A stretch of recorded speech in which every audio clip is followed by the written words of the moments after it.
കാഴ്ച ചെയ്യുക. ഇത്ര നല്ല ദൈവത്തോടെ, ഇത്ര നല്ല ദൈവത്തോട് എന്തു ചെയ്തു നന്ദി ചൊല്ലിടും.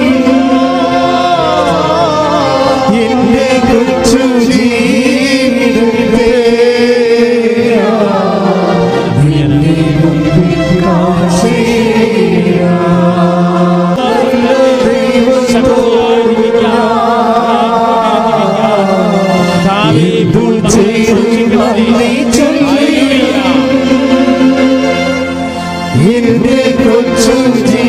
ജീവിതത്തെ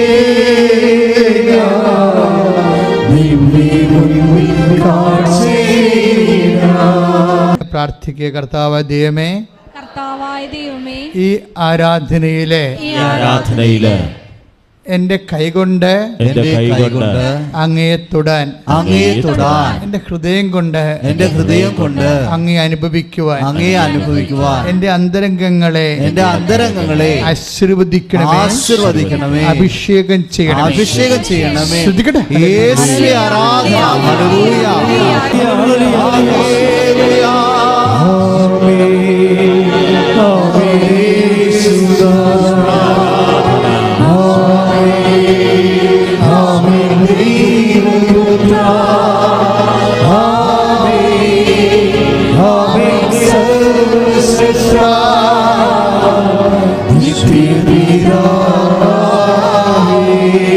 കഴിഞ്ഞ ദിവസങ്ങളിലെ ഒരു കണ്ണൂർ സഹോദരിയുടെ സാക്ഷ്യം, ബിന്ദു ആൻഡു, അവരുടെ ഒരു സാക്ഷ്യം ഒരു പ്രത്യേക സാക്ഷ്യമാണ്. നിങ്ങളെല്ലാവരും അത് ശ്രദ്ധിച്ചു കഴിഞ്ഞാൽ നിങ്ങൾക്ക്, അതായത് ഈ അവരുടെ പ്രശ്നം ആദ്യം പറയാം.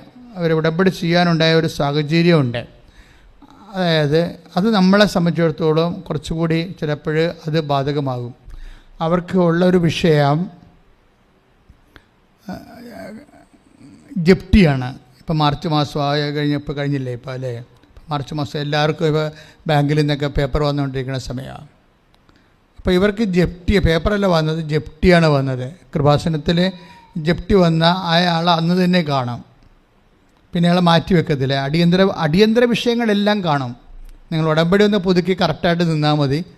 ഉടമ്പടി ബേസ്ഡായിട്ട് നിങ്ങൾ സിൻസിയറാണെന്ന് ഞങ്ങൾക്ക് ഓഫീസിന് തോന്നിയാൽ നിങ്ങളുടെ ഏത് വിഷയവും ഏത് സമയത്തും എടുക്കും. വിഷയത്തിനാണ് പ്രാധാന്യം, വ്യക്തികൾക്കൊന്നും ഒരു പ്രാധാന്യമില്ല.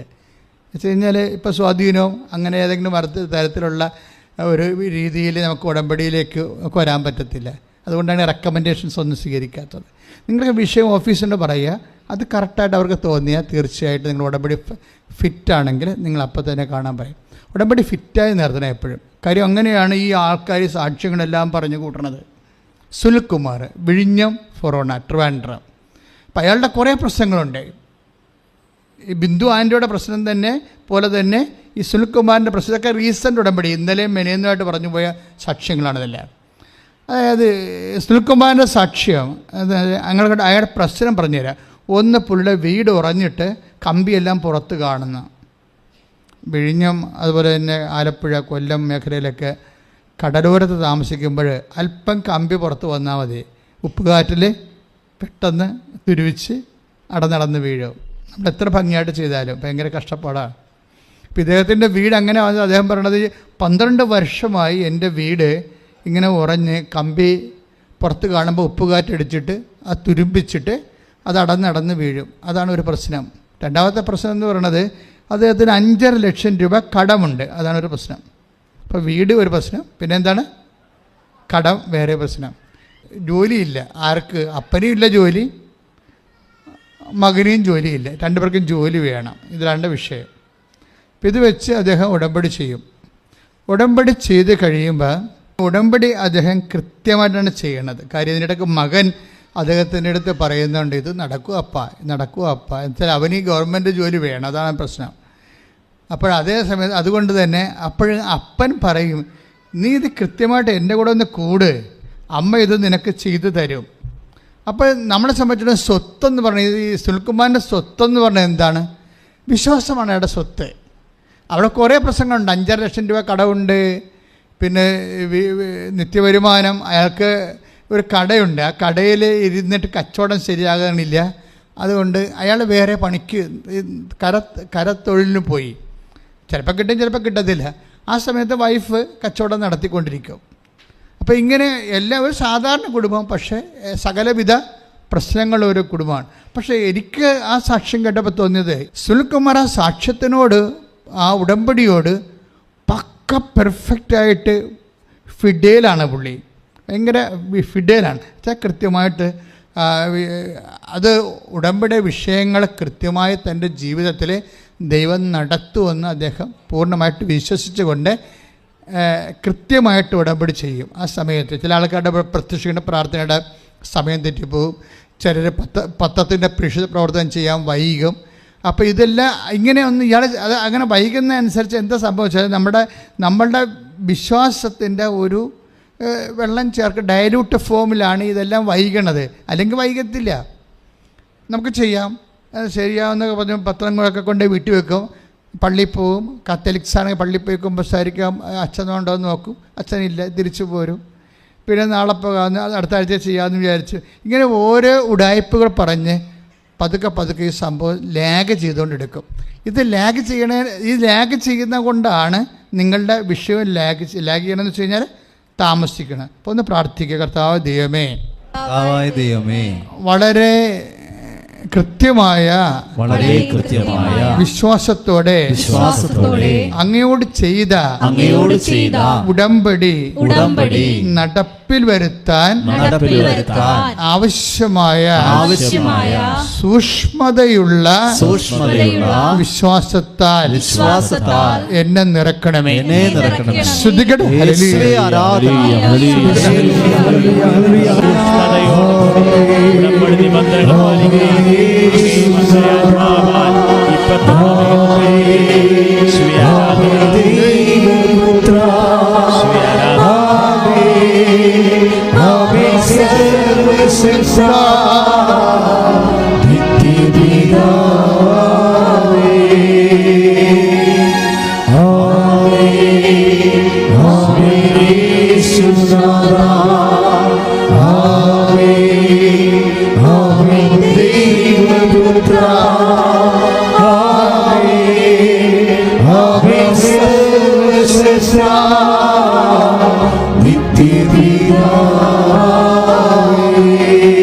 അപ്പോൾ പെട്ടെന്ന് തന്നെ സുനിൽകുമാറിൻ്റെ മകന് ഒരു ഇൻ്റർവ്യൂ ഉണ്ടായി. അദ്ദേഹത്തിന് ജോലി കിട്ടി.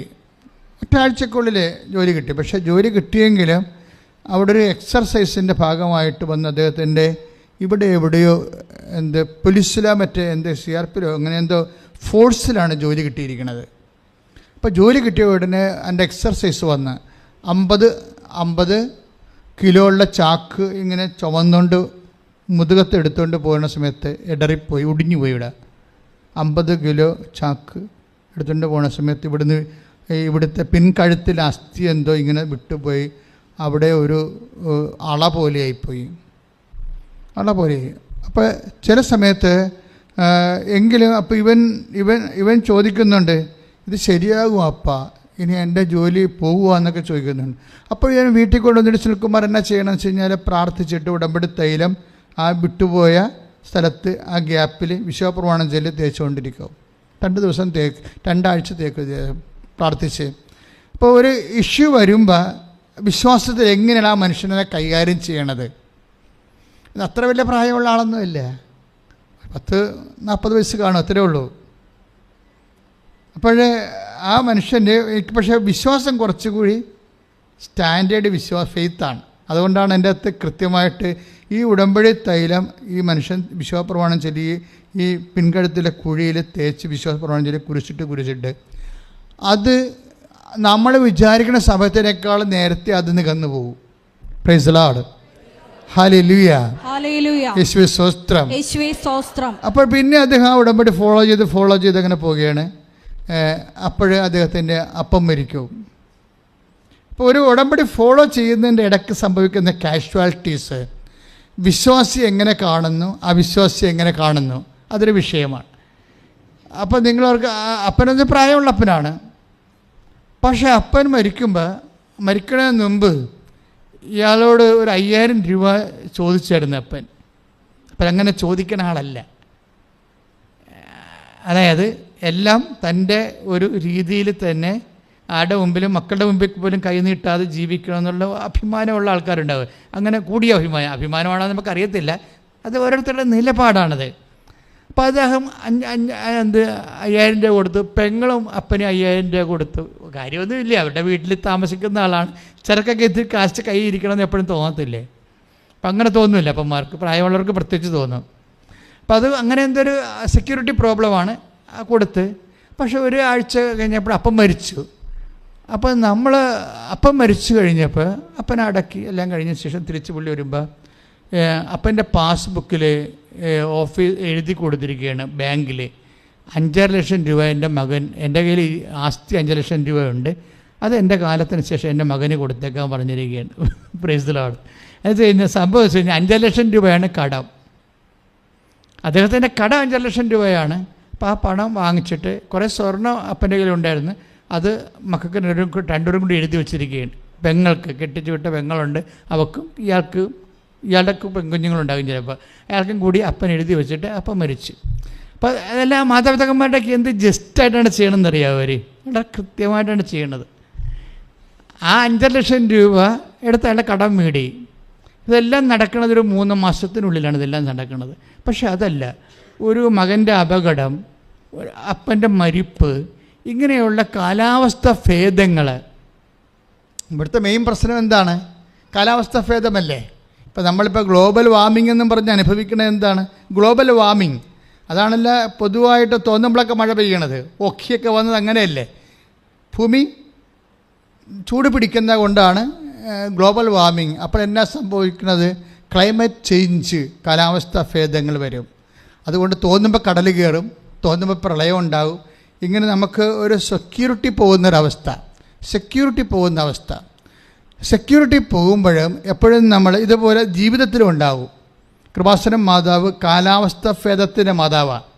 അതിപ്പോൾ നിങ്ങളറിയാം, കാലാവസ്ഥ ഭേദം, ക്ലൈമറ്റ് ചേഞ്ച്, ലൈഫിൽ ക്ലൈമറ്റ് ചേഞ്ച് വരുമ്പോൾ എന്തുകൊണ്ടാണ് കാലാവസ്ഥ ഭേദത്തിൻ്റെ മാതാവാണെന്ന് പറയാൻ കാരണം, 2004 അമ്മ പ്രത്യക്ഷപ്പെട്ടത് ഇവിടെ തന്നെ. ഞാൻ അന്ന് ഇവിടെ തന്നെ നിൽക്കുകയായിരുന്നു. അന്ന് കർത്താവ് എൻ്റെ കൂടെ മുമ്പിലിരിക്കുന്നുണ്ട്. ആരാധന നടക്കുന്ന സമയമാണ്. ഇതുപോലെ ഇത്ര ആളൊന്നും ഇല്ലായിരുന്നു അന്ന്. 12,000 ആളെ അന്ന് ഹോളേ ഉള്ളൂ നമ്മൾക്ക്. ഇതൊന്നും ഇല്ലായിരുന്നു. ഇതൊന്നും സിറ്റുവേഷനൊക്കെ പിന്നീട് വന്നതാണ്. ഇവിടെയൊക്കെ ആൾക്കാർ താമസിക്കുകയായിരുന്നു, വേറെ ആൾക്കാർ. അവർ നമുക്ക് വിലക്ക് തന്നിട്ടാണ് ഇതൊക്കെ ഇങ്ങനെ നമുക്ക് കിട്ടിയത്. അപ്പോഴേ ഇത് ഈ ഹോളിൽ നടക്കുന്ന സമയത്ത് അമ്മ പ്രത്യക്ഷപ്പെട്ടിരിക്കണം.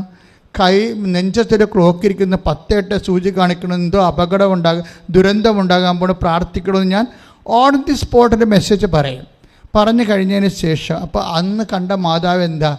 സിൽവർ ഗ്രേയിലെ മാതാവാണ്. കലുഷിതമായ മേഘവിധാനത്തിൽ നിൽക്കണ ഈ അമ്മയുടെ കളർ കണ്ടില്ലേ? സിൽവർ ഗ്രേ ആണിത്. ഇത് ശരിക്കും പറഞ്ഞാൽ സുനാമി അമ്മ ദുരന്തമുണ്ടാകണമെന്ന് അമ്മ പറഞ്ഞതിന് അത് അമ്മ ഡിസംബർ 7-ാം തീയതിയാണ് പ്രത്യക്ഷപ്പെട്ടിട്ട് മെസ്സേജ് പറഞ്ഞത്. പക്ഷേ അതിനുശേഷം ഈ ഡിസംബർ 26 സുനാമി വരണത്. സുനാമിയുടെ 2ാമത്തെ തിരയും കഴിഞ്ഞിട്ട് 3ാമത്തെ തിരയ്ക്ക് ഞാൻ കടലറ്റത്ത് നിൽക്കുന്നുണ്ട്. പട്ടാകാലമ്പോൾ ആളാണ്. ഒത്തിരി ആൾക്കാർ വീട്, സ്ഥലം, കോഴി, പശുവിനെയൊക്കെ എടുത്തുകൊണ്ട് ഓട്ടോറിക്ഷയിലൊക്കെ ഓടുന്നുണ്ട്. ഈ ജനം നാട് വിട്ടു പോകുന്നൊരു കാഴ്ച കാണുന്നത് ഭയങ്കര ആദ്യമായിട്ട് നമുക്ക് കാണുന്നത്. യുദ്ധം ഉണ്ടാകുന്നതിനേക്കാളും യുദ്ധം ഉണ്ടായ എവിടെയെങ്കിലും എടുത്ത് മിസൈൽ വീഴുമെന്നല്ലേ ഉള്ളൂ. കടൽ കയറണം അങ്ങനെയല്ലല്ലേ, മൊത്തം അങ്ങോട്ട് കയറുകയല്ലേ, എല്ലാ ജില്ല ബേസ് കയറി പോവുകയല്ലേ. അപ്പോൾ ഈ മൊത്തം ഈ തീരദേശം ഇങ്ങനെ ജീവനും കൊണ്ട് ഓടുന്നൊരു കാഴ്ച ഞാൻ എൻ്റെ കണ്ണുകൊണ്ട് കണ്ടതാണ്. അപ്പോൾ ഞാൻ ഓടാനൊന്നും പോയില്ല. ഞാൻ ഇടയ്ക്കൊക്കെ അത് ആ അനുഭവസാക്ഷി ഇടയ്ക്ക് പറയാറുണ്ട്. പോകാതെ കന്യാസ്ത്രീമാരവിടെ ഈ 10,000-2,000 ആൾക്കാരിങ്ങനെ നിൽക്കുന്ന സമയത്ത് ഈ അതിൻ്റെ കൂടെ നിൽക്കുന്ന ഈ മദർ തെരേസയുടെ കുറച്ച് കന്യാസ്ത്രീമാരുണ്ടായിരുന്നു, എൻ്റെ മഠത്തിൽ നിന്ന് വന്നവരായിരുന്നു.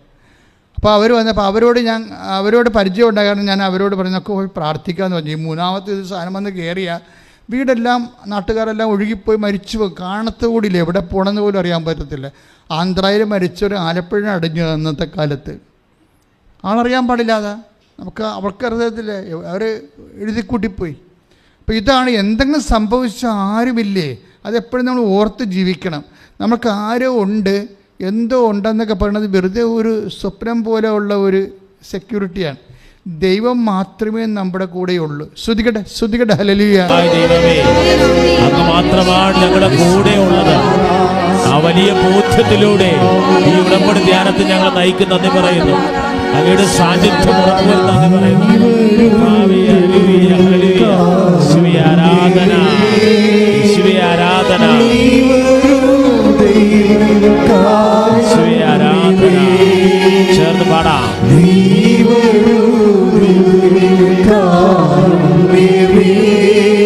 ആരാധന.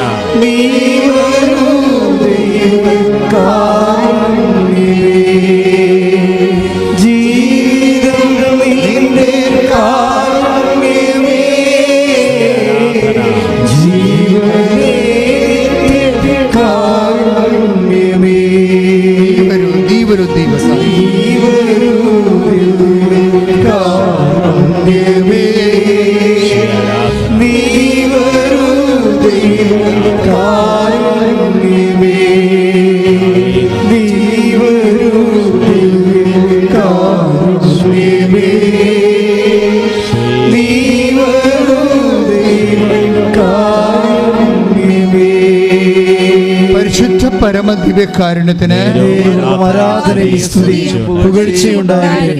നെഞ്ചത്ത് കൈവച്ച് പ്രാർത്ഥിക്കുക. കർത്താവായ ദൈവമേ,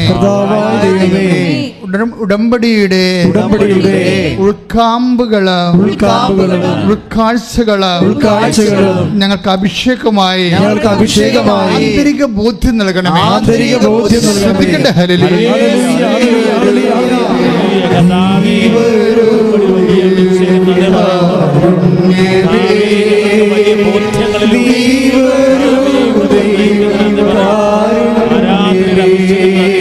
സന്തോഷത്തോടെ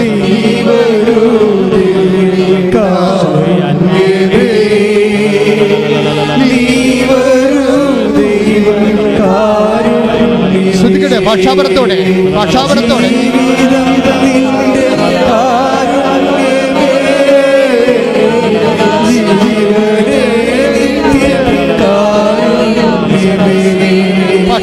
ശ്രദ്ധിക്കട്ടെ.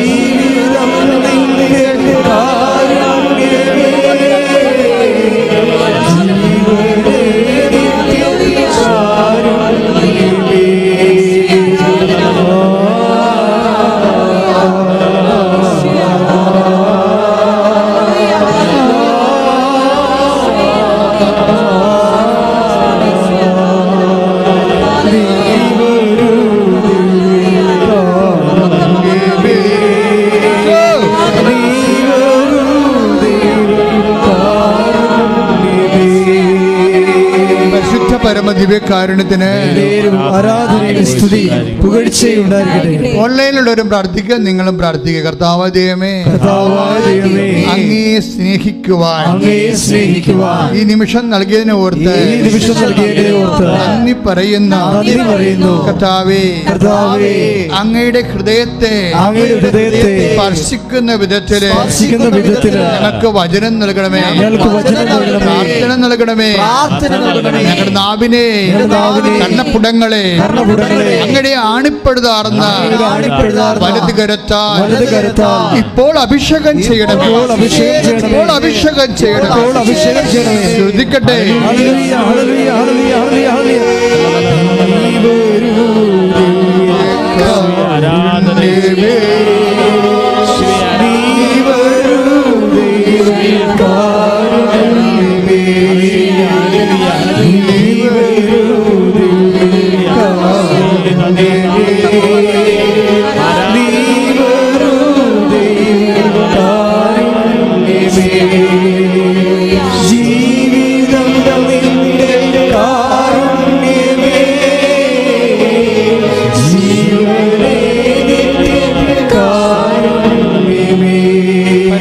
പരമദിവ്യകാരുണ്യത്തിന് അപ്പൊ സുനിൽകുമാറിന്റെ ഫെയ്ത്തിന്റെ ഘടന എപ്പോഴും നമ്മൾ ശ്രദ്ധിക്കേണ്ടത്. അച്ഛനും ഓരോ സാക്ഷ്യം ഒരു ടൈപ്പ് സാക്ഷ്യങ്ങളാണ് അവതരിപ്പിക്കുന്നത്. എല്ലാ സാക്ഷ്യങ്ങളും ചിലപ്പോൾ എടുക്കുന്നത് ഉടമ്പടി കണ്ടന്റുകളുള്ള സാക്ഷ്യങ്ങളാണ് ഞാൻ സാധാരണ എൻ്റെ ശ്രദ്ധയിൽപ്പെടുന്നത്. അപ്പോഴേ സുനിൽകുമാർ തൻ്റെ ജീവിത തകർച്ചയ്ക്ക് പ്രയോഗിച്ചിരിക്കുന്ന ഫെയ്ത്തിൻ്റെ ഘടന എന്താണ് ഘടന? അതായത് ഫെയ്ത്ത് തന്നെ നമുക്കറിയാമല്ലോ, വിശ്വാസം പലതരത്തിലുണ്ട്. അപ്പോൾ ഇപ്പം തന്നെ മരങ്ങളില്ലേ, പലതരത്തിലില്ലേ. ഇപ്പം ചിലപ്പോൾ ആഞ്ഞിലിയാണെങ്കിൽ വെള്ളം കൂടും ഇല്ലേ, ഇട്ടിക്ക് വെള്ളം ഉണ്ടാകത്തില്ല. തെങ്ങിനാണെങ്കിൽ മുറിച്ച് കഴിഞ്ഞാൽ നടുക്ക് ചോറായിരിക്കും അല്ലേ. ഇതുപോലെ വിശ്വാസവും നമ്മൾ അതിൻ്റെ പരിച്ഛേദം എടുത്തു കഴിയുമ്പോൾ ചില വിശ്വാസം പുറമേ നല്ല കാതലായിരിക്കും, പക്ഷെ അകത്ത് ചോറായിരിക്കും. അതാണ് വിഷയം വേണ്ടത്. ഇത് മുഴുവൻ കാതലായിരിക്കണം വിശ്വാസത്തിലെ. അതിന് കാഷ്വാലിറ്റി ഇടയ്ക്കൊക്കെ ഉണ്ടാവും. വിശ്വാസം ട്രെയിൻ ചെയ്യാൻ വേണ്ടി ഇടയ്ക്കിടയ്ക്ക് ഇതുപോലെ ഉണ്ടാവും. മകൻ്റെ കഴുത്തൊടിഞ്ഞു, പിന്നെ അത് കഴിഞ്ഞപ്പോൾ അപ്പം മരിച്ചു, പക്ഷേ ആ മനുഷ്യൻ്റെ വിശ്വാസം മരിക്കണില്ല. വിശ്വാസം അതേ സ്റ്റൈലിൽ തന്നെ കൊണ്ടുപോകുന്നു. പക്ഷേ ഇതിൻ്റെ അവസാനം ഇദ്ദേഹം തിരിച്ചറിയും. എന്താണ്? എല്ലാ തരത്തിലൂടെയും ദൈവം അദ്ദേഹത്തിനെ പരിപാലിച്ചു കൊണ്ടിരിക്കും. ദൈവത്തിന് മാറ്റമില്ല. കഴിഞ്ഞ ദിവസങ്ങളിലെ ആലപ്പുഴക്കാരൻ ഒരു ജോബി ജോർജ് ഒരു സാക്ഷ്യം പറഞ്ഞ്, അപ്പോൾ ജോബി ജോർജിൻ്റെ സാക്ഷ്യത്തിൻ്റെ ഘടന പറഞ്ഞു തരാം. അപ്പോൾ അദ്ദേഹം ഒരു 6 വർഷം മുമ്പ് ഉടമ്പടിക്ക് മുമ്പ്, ഉടമ്പടി ഉണ്ടാകുന്നത് 16-ലാണ്, അതൊക്കെ മുമ്പ് അദ്ദേഹം ഇവിടെ കൗൺസിലിങ്ങിനൊക്കെ വരുമായിരുന്നു. അപ്പോൾ അദ്ദേഹത്തിന് ഒരു സ്ഥലം എടുക്കണം. അപ്പോൾ അദ്ദേഹം പണ്ട് കാറ്റഗിസം ടീച്ചറൊക്കെ ആയിരുന്നു, പിന്നീട് ഗൾഫിൽ പോയി എൻജിനീയറാണ്. നമ്മുടെ ഈ സ്ഥാപനം ഈ നിത്യാരാധന ചെയ്തിരിക്കുന്ന പുള്ളി അന്ന് എൻജിനീയറിംഗ് ആയിട്ട് കോളേജിൽ നിന്ന് പുറത്തിറങ്ങിയേ ഉള്ളൂ. അപ്പോൾ എനിക്ക് അദ്ദേഹത്തിന് അറിയാവുന്നതുകൊണ്ട് ഞാൻ നീ വർക്ക് ചെയ്യാൻ പറഞ്ഞായിരുന്നു അന്ന്. അപ്പോൾ അദ്ദേഹം പിന്നീട് ഒരു സ്ഥലമെടുക്കാൻ പോയപ്പോൾ എന്നോട് വന്ന് ചോദിച്ചു, ഈ സ്ഥലം എടുക്കാൻ പറ്റുമോ, എനിക്കവിടെ വീട് വെക്കാനാണെന്ന് പറഞ്ഞു. അപ്പോൾ ഞങ്ങൾ പ്രാർത്ഥിച്ച്, രണ്ടും കൂടി ഇരുന്ന് പ്രാർത്ഥിച്ച് മെസ്സേജ് എടുത്തു കഴിഞ്ഞപ്പോൾ ഞാൻ പറഞ്ഞു, വീട് വെക്കുന്നത് സെക്കൻഡ് കേസാണ്, നീ സ്ഥലം എടുക്കാൻ പറഞ്ഞ്. വീട് വെക്കണത് സെക്കൻഡ് കേസ്. നമ്മളൊരു ദൈവ പൈതലാണെങ്കിൽ ദൈവത്തെ ആശ്രയിച്ച് മാത്രമേ ജീവിക്കത്തുള്ളെന്ന്, ദൈവം തന്നാൽ തിന്നും അല്ലെങ്കിൽ പട്ടിണി ഇരിക്കുമെന്ന് പറഞ്ഞ ആൾക്കാരില്ലേ. ചിലരുടെയൊക്കെ ഒരു നിലപാടാണ് വിശ്വാസം എന്ന് പറയുന്നത്. ബേസിക്കായിട്ടൊരു നിലപാടാണ്. ദൈവം തന്നാൽ തിന്നും അല്ലെങ്കിൽ പട്ടിണി ഇരിക്കും. ചില ആൾക്കാർ ദൈവം തന്നില്ലെങ്കിൽ സത്താം വർഷിപ്പിലാണെങ്കിലും പോയി കാര്യം സഹിക്കാൻ വേണ്ടി ഇരിക്കുന്ന ആൾക്കാരുണ്ട് ഇല്ല. അതാണ് എപ്പോഴും നിങ്ങളുടെ വിശ്വാസം അതായത് നിങ്ങളുടെ കറക്റ്റ് ആൾക്കാരാണ്, അകത്ത് ചോറാണ് എന്നൊക്കെ ദൈവം പരിശോധിക്കും. അതെപ്പോഴും ഈ പരിശോധന എപ്പോഴും പറയണത് അത്ര സുഖമുള്ള ഒരു ഫോർമാറ്റിലല്ല. ഇപ്പം അയാൾക്കിടെ കഴുത്തൊടിഞ്ഞില്ലേ അല്ലേ, മകൻ അപ്പം മരിച്ചില്ലേ. അപ്പം പരിശോധനകൾ വരണത് എപ്പോഴും നമ്മൾ ശ്രദ്ധിക്കണം, നമ്മുടെ കാതലാണോ അത് ചോറാണോ ഈ മരത്തിനെ ഉള്ളത്. നിങ്ങളുടെ നാട്ടിലൊക്കെ എന്താ പറയുന്നത്? ആലപ്പുഴത്തെ ഭാഷയിൽ ഞാൻ പറയണത് ചോറെന്ന് പറഞ്ഞു കഴിഞ്ഞാൽ ഈ തെങ്ങിൻ്റെ അകത്തിരിക്കുന്ന ബലമില്ലാത്ത മൂക്കാത്ത അവസ്ഥക്കാണ് ചോറ്. ആഞ്ഞിരിക്ക് വെള്ള എന്ന് പറയും. പിന്നെ വെള്ള എന്ന് എല്ലാവരും പറയുന്നുണ്ട് അല്ലേ. ആഞ്ഞില്ല വെള്ള അച്ചക്ക് ഉച്ചൂത്തിപ്പോവും. കുറച്ച് കഴിയുമ്പോൾ അത് ഉച്ചൂത്തിപ്പോവും. അത് അപ്പോൾ വിശ്വാസത്തിൽ ഉച്ചകൂത്തുന്ന ഭാഗങ്ങളുണ്ടെങ്കിൽ ദൈവം എപ്പോഴും ഇതിനെ ഉറപ്പിച്ചു നിർത്തും. തെങ്ങിനെ എങ്ങനെയാണ് ദൈവം ഉറപ്പിക്കുന്നത്? ദൈവം അതിനെ ആട്ടിയാണ് ഉറപ്പിക്കണത്. കാറ്റൊക്കെ വന്ന് പിടിച്ചിട്ട് അതിങ്ങനെ ആടി ആരിൻ്റെ ഫൈബറിലല്ല നിൽക്കണത്. ഇങ്ങനെ കുറേ നാൾ ആടിക്കഴിയുമ്പോൾ മുകളിലുള്ള ഫൈബറെല്ലാം ബലമുള്ളതായി മാറും. നമ്മളതിനെ ആരെന്നാണ് വിളിക്കണത്. ദൈവം അത് കറക്റ്റ് ഫൈബറാണ്. പക്ഷേ വെറുതെ ഫൈബർ ബലം പിടിച്ചിരിക്കത്തില്ല. അതിനെങ്ങനെ ഇടയ്ക്കിടയ്ക്ക് നമ്മൾ തെങ്ങിൽ നിന്ന് ആടം കണ്ടിട്ടില്ലേ കാറ്റൊക്കെ പിടിക്കുമ്പോൾ. അങ്ങനെ ഇതുപോലെ നമ്മുടെ വിശ്വാസവും ദൈവം ഇങ്ങനെ ഇടയ്ക്ക് ആട്ടിക്കൊണ്ടിരിക്കും. അപ്പോൾ ആട്ടുന്ന കാരണം പൗത്രോസ് എന്താ പറയണത്? നിങ്ങളുടെ വിശ്വാസം ഉറപ്പിക്കണമെന്ന് പറയും. എപ്പോഴും ഉറപ്പിക്കണമെന്ന് പറയണത് ഒരു വളരെ അപകടകരമായ സാഹചര്യത്തിൽ നമ്മൾ പോകുമ്പോൾ നമ്മൾ ഉണർവോടുകൂടി വിശ്വാസം ഏറ്റു പറയുമ്പോഴാണ് വിശ്വാസം ഉറക്കണത്. ആ സമയത്ത് നിങ്ങൾ ഇപ്പോൾ എന്തെങ്കിലും ഒരു ഇഷ്യൂ ഉണ്ടായി, നിങ്ങൾക്ക് സങ്കടമായി, നിങ്ങൾ കുടുംബ പ്രാർത്ഥന മുടക്കി അല്ലെങ്കിൽ കുർബാന മുടക്കി, പിന്നെ ദൈവമെന്ന് വിളിക്കുന്നത് ഞാൻ ദൈവം വിളിച്ചിട്ട് എൻ്റെ വിളിയൊന്നും കേൾക്കണില്ലല്ലോ എന്നൊക്കെ പറഞ്ഞിട്ട് നമ്മളിങ്ങനെ ദൈവത്തിന് സൈഡ് ലൈൻ ചെയ്യും. അപ്പോൾ അതോടുകൂടി എന്തെങ്കിലും ഇഷ്യൂ ഉണ്ടായി കഴിയുമ്പോൾ ഒന്നെങ്കിൽ നിങ്ങൾ ജയിക്കും അല്ലെങ്കിൽ നിങ്ങൾ തോക്കും. അത് നിങ്ങളുടെ ജ്ഞാനം അനുസരിച്ചിരിക്കും. പിടികിട്ടില്ലേ? ഒരു ഇഷ്യൂ ഉണ്ടായി കഴിയുമ്പോൾ ഒന്നെങ്കിൽ നിങ്ങൾ തോക്കും. ഇപ്പോൾ അവന് വേണ്ടി ഇപ്പോൾ സുനിൽകുമാറിന് വേണ്ടി പറയാമായിരുന്നു, എന്താണ് എനിക്ക് ആപ്പിളൊരു മകനാണ് ഉള്ളത്, അവൻ്റെ കഴുത്തൊടിഞ്ഞല്ല എന്ന് വേണേൽ പറയാമായിരുന്നു. പക്ഷേ അത് പറയത്തില്ല. അയാളത് വിശ്വാസം പ്രഖ്യാപിക്കാനുള്ള ഒരു വകുപ്പാക്കി മാറ്റിക്കളയും. വിശ്വാസം വളരണത് ഇങ്ങനെയാണ്. വിശ്വാസം നമുക്ക് സംഭവിക്കുന്ന വിഷയങ്ങൾ വിശ്വാസം പ്രഖ്യാപിക്കാൻ വേണ്ടിയുള്ള ഒരു അവസരമാക്കി എടുക്കും. പ്രാർത്ഥിക്കുക. കർത്താവായ ദൈവമേ, എൻ്റെ ജീവിതത്തിലും ഇങ്ങനെ വിശ്വാസം ഉറപ്പിക്കാൻ വേണ്ടി പരീക്ഷണങ്ങൾ ഉണ്ടാകുമ്പോഴേ അത് മനസ്സിലാക്കാനും വിശ്വാസത്തില് ഉറച്ചു നിൽക്കാനും വിശ്വാസം പ്രഖ്യാപിക്കാനും എനിക്ക് പ്രത്യേക വരം നൽകണമേ. പ്രത്യേക വരം നൽകണമേ. ശ്രുതികട്ടെ. ഹല്ലേലൂയ.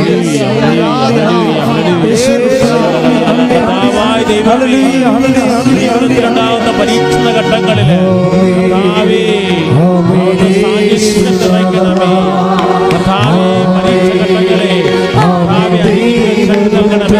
പരഘോഷത്തോടെ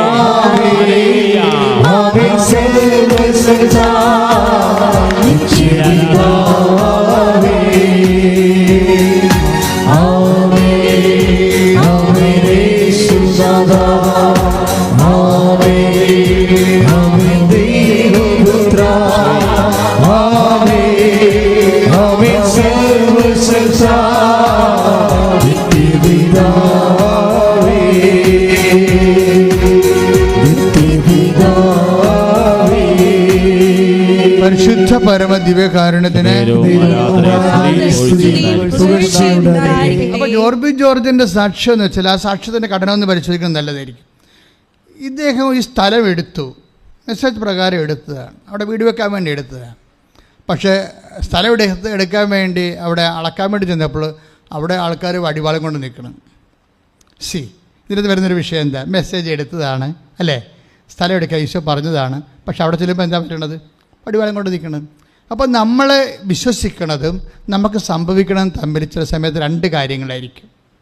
അയ്യോ പാപി ആയിട്ടുള്ള വിശ്വാസക്കാരാണെങ്കിൽ അപ്പോൾ തന്നെ വിശ്വാസത്തെ സംശയിക്കും, മെസ്സേജിനെ സംശയിക്കും, പലതരത്തിൽ സംശയിക്കും.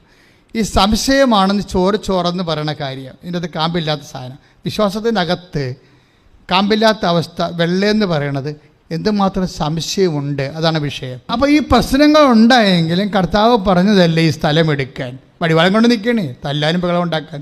അവർ തമ്മിൽ ആ സ്ഥലം എടുക്കാൻ വേണ്ടി വേറെ രണ്ടാൾക്കാർ ഉദ്ദേശിച്ചിട്ടുണ്ടായിരുന്നു. അവർക്ക് കിട്ടാത്തതിൻ്റെ ചുരുക്കമാണ് ഇവിടെ നിന്നെ പൊറുപ്പിക്കത്തില്ലെന്ന് പറയണത്.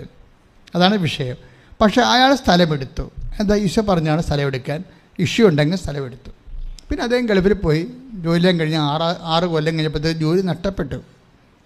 അവിടെ സ്ഥലമെടുത്തു. പക്ഷേ ഈ വടിവാളും വേല പടിയൊക്കെ ഉള്ള കാരണം അവിടെ വീട് വെച്ചില്ലേ. അയാൾ തിരിച്ചു വന്ന് ഇപ്പോൾ ആ സ്ഥലം രണ്ടാമത് ഉടമ്പടി പുതുക്കി. അപ്പം പിന്നെ ഉടമ്പടിയുടെ കാലമായി. ഉടമ്പടി നാട്ടിലൊക്കെ വരുമ്പോൾ ഉടമ്പടി എടുക്കും. ഒന്നാമത്തെ ഉടമ്പടി പുതുക്കി. രണ്ടാമത്തെ ഉടമ്പടി പുതുക്കിയപ്പോൾ അത് വെക്കണത് സ്ഥലം വിൽക്കാൻ എടുത്ത സ്ഥലം വിൽക്കാൻ വേണ്ടിയാണ്. രണ്ടാമത് ഉടമ്പടി പുതുക്കിയപ്പോൾ വെച്ചിരിക്കണത്. എന്ന് വെച്ചാൽ അവിടെ വീട് വെക്കാൻ അദ്ദേഹം ഉദ്ദേശിച്ചില്ലായിരുന്നു. അവിടെ വീട് വെച്ചുമില്ല. ഇപ്പം സ്ഥലം വിൽക്കാൻ വേണ്ടി ഇദ്ദേഹം രണ്ടാമത് ഉടമ്പടി പുതുക്കി വെച്ച് ഈ സ്ഥലത്തേക്ക് ചെല്ലും, സ്ഥലം വിൽക്കാൻ വേണ്ടി. അപ്പോൾ അവിടെ നിങ്ങൾ ചേർത്തി 6 മണിക്കാണ് ഇയാൾ ചെല്ലണത്. ആ പണ്ടത്തെ പ്രശ്നം ഉണ്ടാക്കിയ ചേർത്തി തിരിച്ചു വരും. ആ ചേട്ടനും മക്കളൊക്കെ കൊണ്ടായിരുന്ന ആണ് പ്രശ്നം ഉണ്ടാക്കിയത്. ആ മകനില്ല, ഇപ്പം ചേർത്തി വരും. എന്താണ് അത് രാവിലെ വന്ന് നീ വയ്ക്കും വരുമ്പോൾ നീ എന്താ ഞാൻ ഈ സ്ഥലം വിൽക്കാൻ പോകണം. That's okay. അപ്പോൾ എന്താ വെച്ചാൽ അവർക്ക് ഈ സ്ഥലം ഇല്ലാഞ്ഞതിൻ്റെ കാരണം അവരുടെ വീട്ടിൽ ഇന്നലെ രാത്രി ഒരു സംഭവം ഉണ്ടായി. ആ ലോഡ് ഒരു സാധനം ഇറക്കാൻ വന്നപ്പോൾ അടുത്തുള്ള ആൾക്കാർ വണ്ടി തിരിക്കാൻ സ്ഥലം കൊടുത്തില്ല. അപ്പോഴാരോ പറഞ്ഞ് ഈ സ്ഥലം നമ്മൾ വിലക്കെടുക്കുകയാണെങ്കിൽ നമുക്ക് ആരുടെ മുമ്പിലും കൈ നീട്ടാതെ നമുക്ക് നമ്മുടെ കടയിലേക്ക് സാധനം എടുക്കാൻ പറ്റുമെന്ന് നോക്കി പറഞ്ഞു. ഒരു ഇഷ്യൂ കർത്താവ് ഉണ്ടാക്കിയതാണ് ഇന്നലെ രാത്രി. ഈ സ്ഥലം അവരെടുക്കാൻ വേണ്ടി ഒരു ഇഷ്യൂ ഉണ്ടാക്കിയതാണ്. അത് ഇഷ്യൂ ഉണ്ടായതാണ്, ഇവന് വേണ്ടി ഉണ്ടാക്കിയൊരു ഇഷ്യൂ ആണ്. അതുകൊണ്ട് സെറ്റിൽമെൻറ്റ് പെട്ടെന്ന് നടന്ന് മകനുമായിട്ട് സംസാരിച്ച് കഴിഞ്ഞപ്പോൾ മുമ്പത്തേക്കാൾ ലാഭത്തിൽ ആ സ്ഥലം അവർക്ക് കൊടുക്കാൻ പറ്റി. മനസ്സിലായേ? അപ്പോൾ എന്താ ജോബി ഇന്നലെ പറഞ്ഞ് സാക്ഷ്യത്തിൻ്റെ മെനയെന്ന് പറഞ്ഞ ഇതാണ്, എനിക്ക് വേണ്ടി കർത്താവ് ആ സ്ഥലം ഡെപ്പോസിറ്റ് ചെയ്യിച്ചതാണ്. എൻ്റെ ഞാനിപ്പോൾ കുറച്ച് ജോലി നഷ്ടപ്പെട്ടൊരു കാലമാണ്. അപ്പം ഞാൻ ആ സ്ഥലം വന്നെടുക്കുക, അവിടെ വീട് വെച്ചിരുന്നെങ്കിൽ എനിക്ക് അവിടെ താമസിക്കാൻ പറ്റത്തില്ല. അതുകൊണ്ട് അന്ന് പ്രശ്നമുണ്ടാക്കി കർത്താവ് എന്നെക്കൊണ്ട് വീട് വെപ്പിച്ചില്ല. ഇന്നിപ്പോൾ പ്രശ്നമുണ്ടാക്കി എന്നെക്കൊണ്ട് സ്ഥലം വെപ്പിച്ചു. അപ്പോൾ ഈ രണ്ട് സമയത്തും പ്രശ്നങ്ങളുണ്ട്. നിങ്ങൾ കേസ് സ്റ്റഡി നോക്കണം.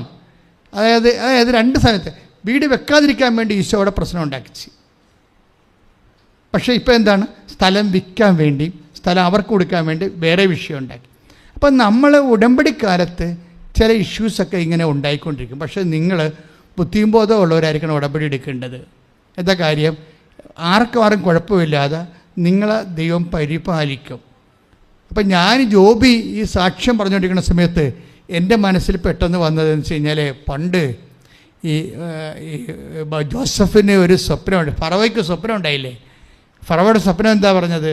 ഇപ്പം 41:4 ഉൽപ്പത്തി പുസ്തകത്തിൻ്റെ 41:4 ഫറവോയുടെ സ്വപ്നമാണ്. എന്താ സ്വപ്നം എന്ന് പറയുന്നത്? ഒരു നദീതീരത്ത് കൊഴുത്ത് അഴകുള്ള 7 പശുക്കൾ നദിയിൽ നിന്ന് കയറി വന്നു. അവ പുൽത്തകിടിയിൽ മേഞ്ഞുകൊണ്ട് നിന്നു. അതിനുശേഷം മെലിഞ്ഞ് വിരൂപമായ വേറെ 7 പശുക്കൾ നൈലിൽ നിന്ന് കയറി നദീതീരത്ത് നിന്നിരുന്ന മറ്റു പശുക്കളുടെ അരികിൽ വന്നു നിന്നു. മെലിഞ്ഞ് വിരൂപമായ പശുക്കൾ കൊഴുത്ത് അഴകുള്ള പശുക്കളെ വിഴുങ്ങിക്കളഞ്ഞു. ഇതെന്ന് വെച്ച് കഴിഞ്ഞാൽ ക്ഷാമത്തിൻ്റെ ഒരു കാലം, അഭിവൃദ്ധിയുടെ ഒരു കാലമാണ്. അപ്പോഴാണ് ഡിപ്പോസിറ്റ് ചെയ്യാൻ പറഞ്ഞത്. അതാണ് മെടുത്ത പശുക്കൾ. ഈ അഭിവൃദ്ധിയുടെ കാലം വരുമ്പോൾ നമ്മളത് ഇനി വരാൻ പോകുന്ന കാലം മെലിഞ്ഞ കാലമാണെന്നുള്ളൊരു ബോധം നമുക്കുണ്ടാകണം. പലർക്കും ഉണ്ടാകുന്ന ഈ സാമ്പത്തിക കടങ്ങൾ ചെന്ന് വന്നിരിക്കുന്ന വിഷയങ്ങളിൽ ഒന്ന് അതാണ്. എന്ന് വെച്ചാൽ നമ്മൾക്ക് അഭിവൃദ്ധി വരുമ്പോൾ നമ്മൾ അടിച്ചു പൊളിക്കും. പിന്നെ എല്ലാ കാലത്തും ഇങ്ങനെ തന്നെ ആയിരിക്കുമെന്ന് നമ്മൾ വിചാരിക്കും. കോവിഡ് നമ്മൾ കോവിഡ് എന്ന് പറഞ്ഞ സംഭവം കേട്ടിട്ട് പോലും ഇല്ല. ഈ മെലിഞ്ഞ പശു വന്നിട്ട് കൊഴുത്ത പശുവിനെ മുഴുവൻ വിഴുങ്ങിയില്ലേ. നമ്മളുണ്ടാക്കി വെച്ചിരുന്നതെല്ലാം കോവിഡ് കൊണ്ടുപോയി ശരിക്കും പറഞ്ഞാൽ. അപ്പം അങ്ങനെ വരുമ്പോൾ കച്ചവടം നഷ്ടപ്പെട്ടവരുണ്ട്. അങ്ങനെ പല കാര്യങ്ങളിലും അവരുടെ ഇട്ടുകൂട്ടിൽ നിന്നാണ് അവർ ആ കാലങ്ങളിലെല്ലാം ചിലവ് കഴിഞ്ഞുകൊണ്ടിരിക്കുക. അതായത് മെഴുത്ത പശുവിനെ മെലിഞ്ഞ പശു വിഴുങ്ങിക്കളയും. അപ്പോൾ ഇതൊക്കെ എല്ലാ കാലത്തും ഉള്ളതാണ് ഈ സംഭവങ്ങൾ. ഇന്നത്തെ കാലത്ത് ഈ മെലിഞ്ഞ പശു എന്ന് പറഞ്ഞാൽ കോവിഡായിരുന്നു. കോവിഡ് വന്ന് കയറിയപ്പോൾ പണ്ട് നമ്മൾ ഉണ്ടാക്കി വെച്ചിരുന്നതെല്ലാം അത് വിഴുങ്ങിക്കൊണ്ടുപോയി. അപ്പോൾ നമ്മൾക്ക് കാലണ കാശില്ലാതെ വിഷമിക്കുന്ന ഒരു സമയമാണ് വന്നത്. ഇന്നലെ ഞാനൊരു പെൺകുട്ടി അവളെ IELTS പ്രാർത്ഥിക്കാൻ വേണ്ടി കണ്ണൂരിൽ നിന്ന് വന്ന്. അപ്പോൾ ഞാൻ ചോദിച്ചത്, നിനക്ക് വല്ലതും പറയാനുണ്ടാകുമെന്ന് ചോദിച്ചു. വെച്ചാൽ എനിക്ക് പ്രാർത്ഥിച്ചിട്ടൊരു എനിക്കൊരു മനസ്സിന് ഒരു സ്വസ്ഥത കിട്ടണില്ല. നിനക്ക് വല്ലതും പറയാൻ. അപ്പോൾ അവൾക്ക് IELTS അടുത്ത 9-ാം തീയതി പരീക്ഷയാണ്, അതാണ് പറയണത്. അപ്പം ഞാൻ പറഞ്ഞു, അതല്ലല്ലോ വേറെ എന്തോ കാര്യമുണ്ടല്ലോ എന്ന് ഞാൻ പറഞ്ഞു. അപ്പോൾ അവൾ പറഞ്ഞു, അച്ഛാ എനിക്ക് ഇങ്ങോട്ട് വരാനുള്ള വണ്ടിക്കാശില്ലായിരുന്നു, വീട്ടിൽ വരുമാനം ഒന്നുമില്ല. അവസാനം എനിക്ക് പക്ഷേ കൃപാസനത്തിൽ വരണമെന്ന് ഭയങ്കര ആഗ്രഹമായത് കാരണം ഞാൻ ഇരുന്ന് വിഷമിച്ചപ്പോൾ എൻ്റെ ചിറ്റപ്പൻ കണ്ടിട്ട് പറഞ്ഞു, നീ എന്തെങ്കിലും വിഷമിക്കണം? അപ്പോൾ പറഞ്ഞു, ഞാൻ ആലപ്പുഴ എനിക്ക് പോയി ഉടമ്പടി എടുക്കാൻ വേണ്ടിയാണ്. അപ്പോൾ ചിറ്റപ്പൻ എനിക്ക് 2000 രൂപ തന്നു. അപ്പോൾ അതാണ് അവൾക്ക് പറയാനുള്ളത്. അത് ഞാൻ മാതാവിനോട് പറഞ്ഞു. ഞാൻ പറഞ്ഞു, നിനക്കിതാണ് പറയാനുള്ളത്, IELTS അല്ല എന്നോട് പറയേണ്ടത്. നിൻ്റെ കുടുംബം പാപ്പരായ കാര്യങ്ങളാണ് പറയാനുള്ളത്. അപ്പോൾ നിൻ്റെ മെലിച്ചിൽ ദൈവം അറിയുന്നുണ്ട്. നിൻ്റെ മെലിച്ചിൽ ഈ മണ്ണി ചവിട്ടി കഴിയുമ്പോൾ നീ എന്തുമാത്രം മെലിഞ്ഞിരിക്കണമെന്ന് നിൻ്റെ ദൈവം അറിയും. നിൻ്റെ അമ്മ നിന്നെ സംരക്ഷിക്കും. ശ്രുതിക്കട്ടെ ഹല്ലേലൂയ.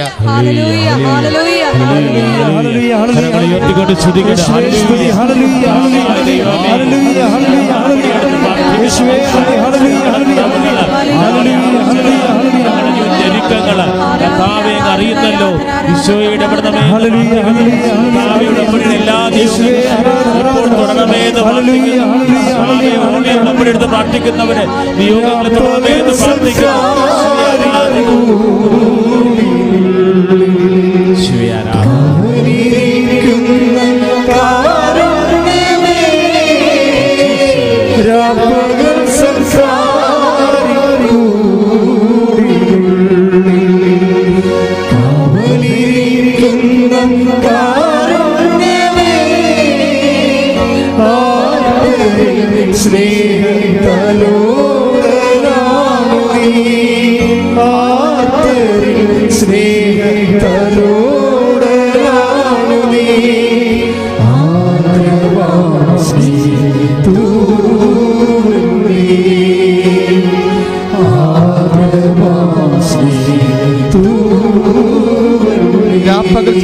ഒരുമിച്ച് പാടുക.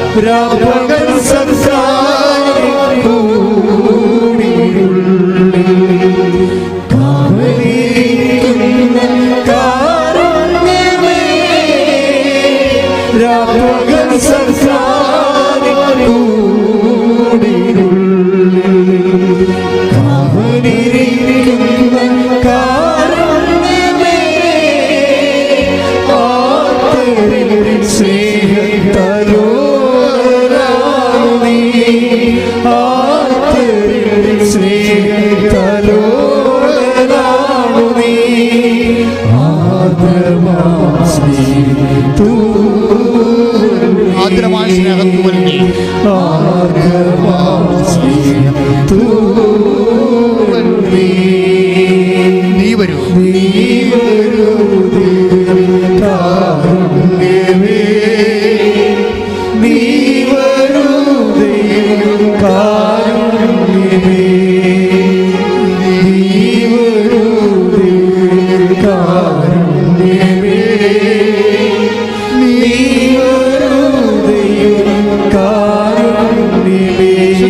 ശ്രദ്ധിക്കട്ടെ.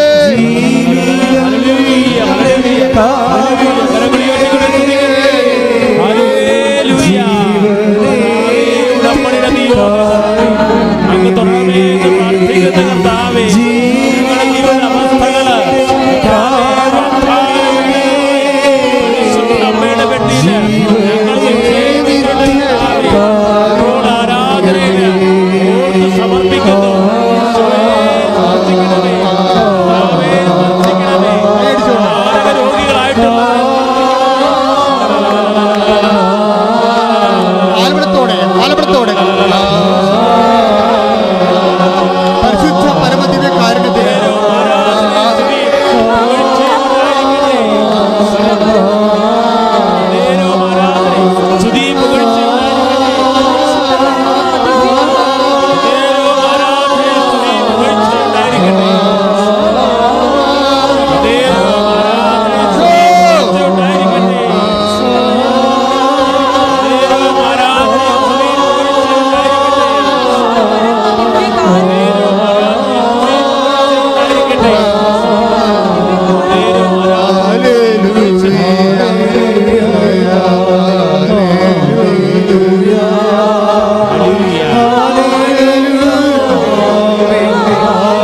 കൈകൾ വീശിക്കൊണ്ട്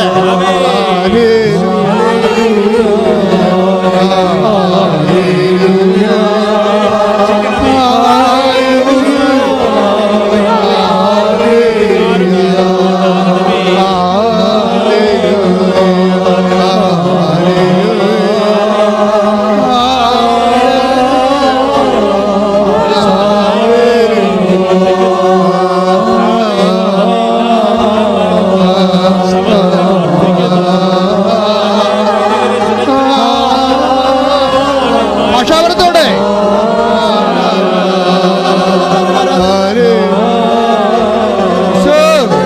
സ്പർശിക്കണമേ കർത്താവേ, ഈശോ സ്പർശിക്കണമേ കർത്താവേ, രോഗികളെ സ്പർശിക്കണമേ കർത്താവേ, ക്യാൻസർ രോഗികളെ സ്പർശിക്കണമേ കർത്താവേ, രോഗികളെ സ്പർശിക്കണമേ കർത്താവേ, തകർച്ച ബാധിച്ചവരെ സ്പർശിക്കണമേ കർത്താവേ, ആരെ രോഗങ്ങള് യേശുവിന്റെ നാമത്തില്, ആരെ രോഗങ്ങള് യേശുവിന്റെ നാമത്തില് മാറിപ്പോകട്ടെ. ശ്രദ്ധിക്കട്ടെ, ശ്രദ്ധിക്കട്ടെ. മക്കളില്ലാത്തവരെ സ്പർശിക്കണമേ കർത്താവേ, ജോലിയില്ലാത്തവരെ സ്പർശിക്കണമേ കർത്താവേ, മക്കളില്ലാത്തവരെ സ്പർശിക്കണമേ കർത്താവേ.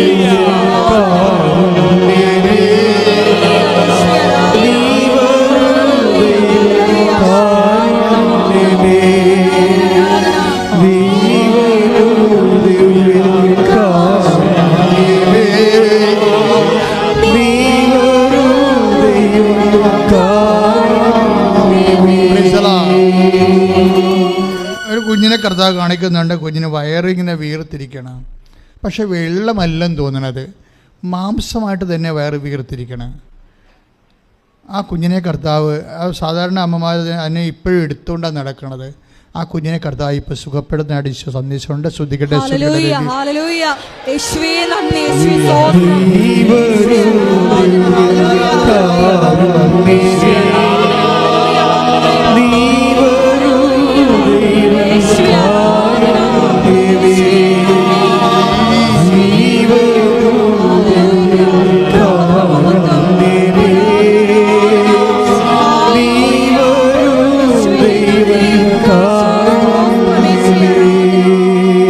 പ്രിയപ്പെട്ട ഉടമ്പടിയുടെ ഒരു പ്രധാനപ്പെട്ട മർമ്മം എന്ന് പറയുന്നത്, പല മർമ്മങ്ങൾ ഇപ്പോൾ ഈശോ ഇതിലൂടെ പറയുന്നുണ്ടല്ലേ. ചില സമയത്ത് ഇഷ്യൂസ് ഉണ്ടാകും, അത് നിങ്ങളെ ഉറപ്പിക്കാൻ വേണ്ടിയാണ്. അല്ലേ, ഉടമ്പടി എടുത്തു കഴിഞ്ഞോ അല്ലെങ്കിൽ ഉടമ്പടിക്ക് എടുക്കുന്നതിന് മുമ്പൊക്കെ ഇഷ്യൂസ് ഉണ്ടാകും. ആ ഉടമ്പടി പക്ഷേ ആ ഇഷ്യൂസ് ഒന്ന് ഇപ്പോഴത്തെ ജോബിക്കുണ്ടായിരുന്ന പ്രശ്നം എന്താണ്? രണ്ട് സമയത്തും പ്രശ്നമാണ് അയാൾക്ക്, പക്ഷേ രണ്ടും അയാൾക്ക് നേട്ടമായി മാറി. രണ്ട് സമയത്തും പ്രശ്നമുണ്ടായി, പക്ഷേ 2 ദിവസം നേട്ടമായി മാറി. ഇപ്പം അപ്പൻ ആ സമയത്ത് മരിക്കേണ്ട ആളാണ്, അതിൻ്റെ അകത്ത് കുഴപ്പമില്ല. അപ്പം മരിച്ചൊരു വിഷമില്ല, പ്രായമായ ആളാണ്. തന്നെയല്ല അദ്ദേഹം രോഗിയുമായിരുന്നു. അദ്ദേഹത്തിന് ശുശ്രൂഷത്തിൽ ആ മനുഷ്യന് സന്തോഷമുണ്ട്, അവസാന കാലങ്ങളിൽ ശരിക്കും നോക്കിയതിൽ സന്തോഷമുണ്ട്. പക്ഷേ എങ്കിലും അപ്പൻ്റെ 5 ലക്ഷം രൂപ അയാൾക്ക് കിട്ടിയപ്പോൾ ആ 5 ലക്ഷം രൂപയാണ് അയാൾക്ക് കടമുണ്ടായിരുന്നത്.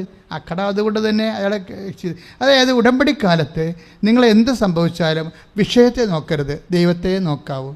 ഇക്കടുത്ത പോയിന്റ് പിടിയോ? ഇപ്പം നിങ്ങൾ IELTS ഫ്ലോപ്പ് ആയെന്ന് തന്നെ വിചാരിക്കുക അല്ലേ? ഇപ്പം ചില പറയാം, അച്ഛാ 5 പ്രാവശ്യം ഞാൻ പരീക്ഷ എഴുതി, ഇത് 6ാമത്തതാണ്, ഇതും ഫ്ലോപ്പായാൽ എനിക്ക് കാശില്ലെന്ന് പറയും. ഇനി IELTS എഴുതാൻ കാശില്ലെന്ന് പറയും. അപ്പോൾ ഞാൻ മൈൻഡ് ചെയ്യത്തില്ലത്. എന്താ കാര്യം വെച്ച് കഴിഞ്ഞാൽ ഇവളുടെ സമയമാകുമ്പോൾ തക്ക സമയമുണ്ടല്ലോ, ഇവൾ മര്യാദക്ക് നിൽക്കുക. ദൈവത്തിൻ്റെ തിരുസന്നിധിയിൽ നിൽക്കണവർ മര്യാദക്ക് നിൽക്കാൻ പറയും. ബൈബിളിൻ്റെ ഒരു നിലപാടാണത്. ദൈവതിരുസന്നിധിയിൽ നിൽക്കുന്നവർ മര്യാദക്ക് നിൽക്കണം. എന്ന് വെച്ച് കഴിഞ്ഞാൽ മര്യാദ നിൽക്കുന്ന അർത്ഥം എന്താണ്? ബഹളം ഉണ്ടാക്കരുത്, നിരാശപ്പെടരുത്, വിഷമിക്കരുത്, ഫൈറ്റ് ചെയ്യരുത്, പിറുപിറുക്കരുത്. കുറേ ദൈവത്തിൻ്റെ മുമ്പിൽ നിൽക്കാൻ വലിയ പാടാണ്. ഇത്രയും നാളെനിക്ക് മനസ്സിലായത് അങ്ങനെയാണ്. നമുക്ക് ആടമൂലമൊക്കെ നിൽക്കാം, പക്ഷെ ദൈവത്തിൻ്റെ മുമ്പിൽ നിൽക്കാൻ ദൈവം ചാടി കടിക്കത്തൊന്നുമില്ല. പക്ഷേ നമ്മുടെ ഒരു ചെറിയൊരു ചലനം കൊണ്ട് തന്നെ ദൈവത്തിൻ്റെ അനുഗ്രഹം ബ്ലോക്കായി പോകാൻ സാധ്യതയുണ്ട്. അതുകൊണ്ട് പത്രോസ് പറഞ്ഞത് എന്താ പറയണത്? 1 പത്രോസ് അല്ലേ? 1 പത്രോസ് 5:6 ദൈവത്തിന്റെ ശക്തമായ കരത്തിൻ കീഴിൽ. ഒന്ന് ഏറ്റു പറഞ്ഞ ദൈവത്തിന്റെ ശക്തമായ കരത്തിന്റെ കീഴിൽ നിങ്ങൾ താഴ്മയോടെ നിൽക്കുവിൻ. അവിടുന്ന് തക്ക സമയത്ത് നിങ്ങളെ ഉയർത്തിക്കൊള്ളും. അപ്പൊ തക്ക സമയം എന്ന് പറഞ്ഞത് ആരാണ്? ഉടമ്പടിയിൽ ആര് തീരുമാനിക്കും? അത് അമ്മ തീരുമാനിക്കും. മനസ്സിലായില്ലേ? ഉടമ്പടിയിൽ നിന്ന് ആരാണ്? നിങ്ങളുടെ തക്ക സമയം ആര് തീരുമാനിക്കും? അമ്മ തീരുമാനിക്കും. അതാണ് കാനായിലെ കല്യാണം. തക്ക സമയം അമ്മ തീരുമാനിക്കും. എൻ്റെ സമയം ഇനി സമാഗതമായില്ലല്ലോ. ആ സമയം പിന്നെ തീരുമാനിക്കുന്നത് ആരാണ്? അമ്മയാണ്. അമ്മ സമയം തീരുമാനിക്കും. അമ്മയ്ക്ക് അതാണ് സമയക്കടികാരവുമായി കൃപാസന അൾത്താരയിൽ അമ്മ പ്രത്യക്ഷപ്പെടുമ്പോൾ നമുക്ക് തരുന്ന അനുഭവ സന്ദേശങ്ങളിൽ ഒന്നാണത്. തക്ക സമയം, നിൻ്റെ സങ്കടങ്ങൾ തീരാനുള്ള തക്ക സമയം നിൻ്റെ അമ്മ തീരുമാനിക്കുമെങ്കിൽ അതിനെ തീരുമാനിപ്പിക്കുന്ന പ്രാർത്ഥനയാണ് അമ്മ നൽകിയ ഉടമ്പടി പ്രാർത്ഥന. കൈ അടിച്ച് കർത്താൻ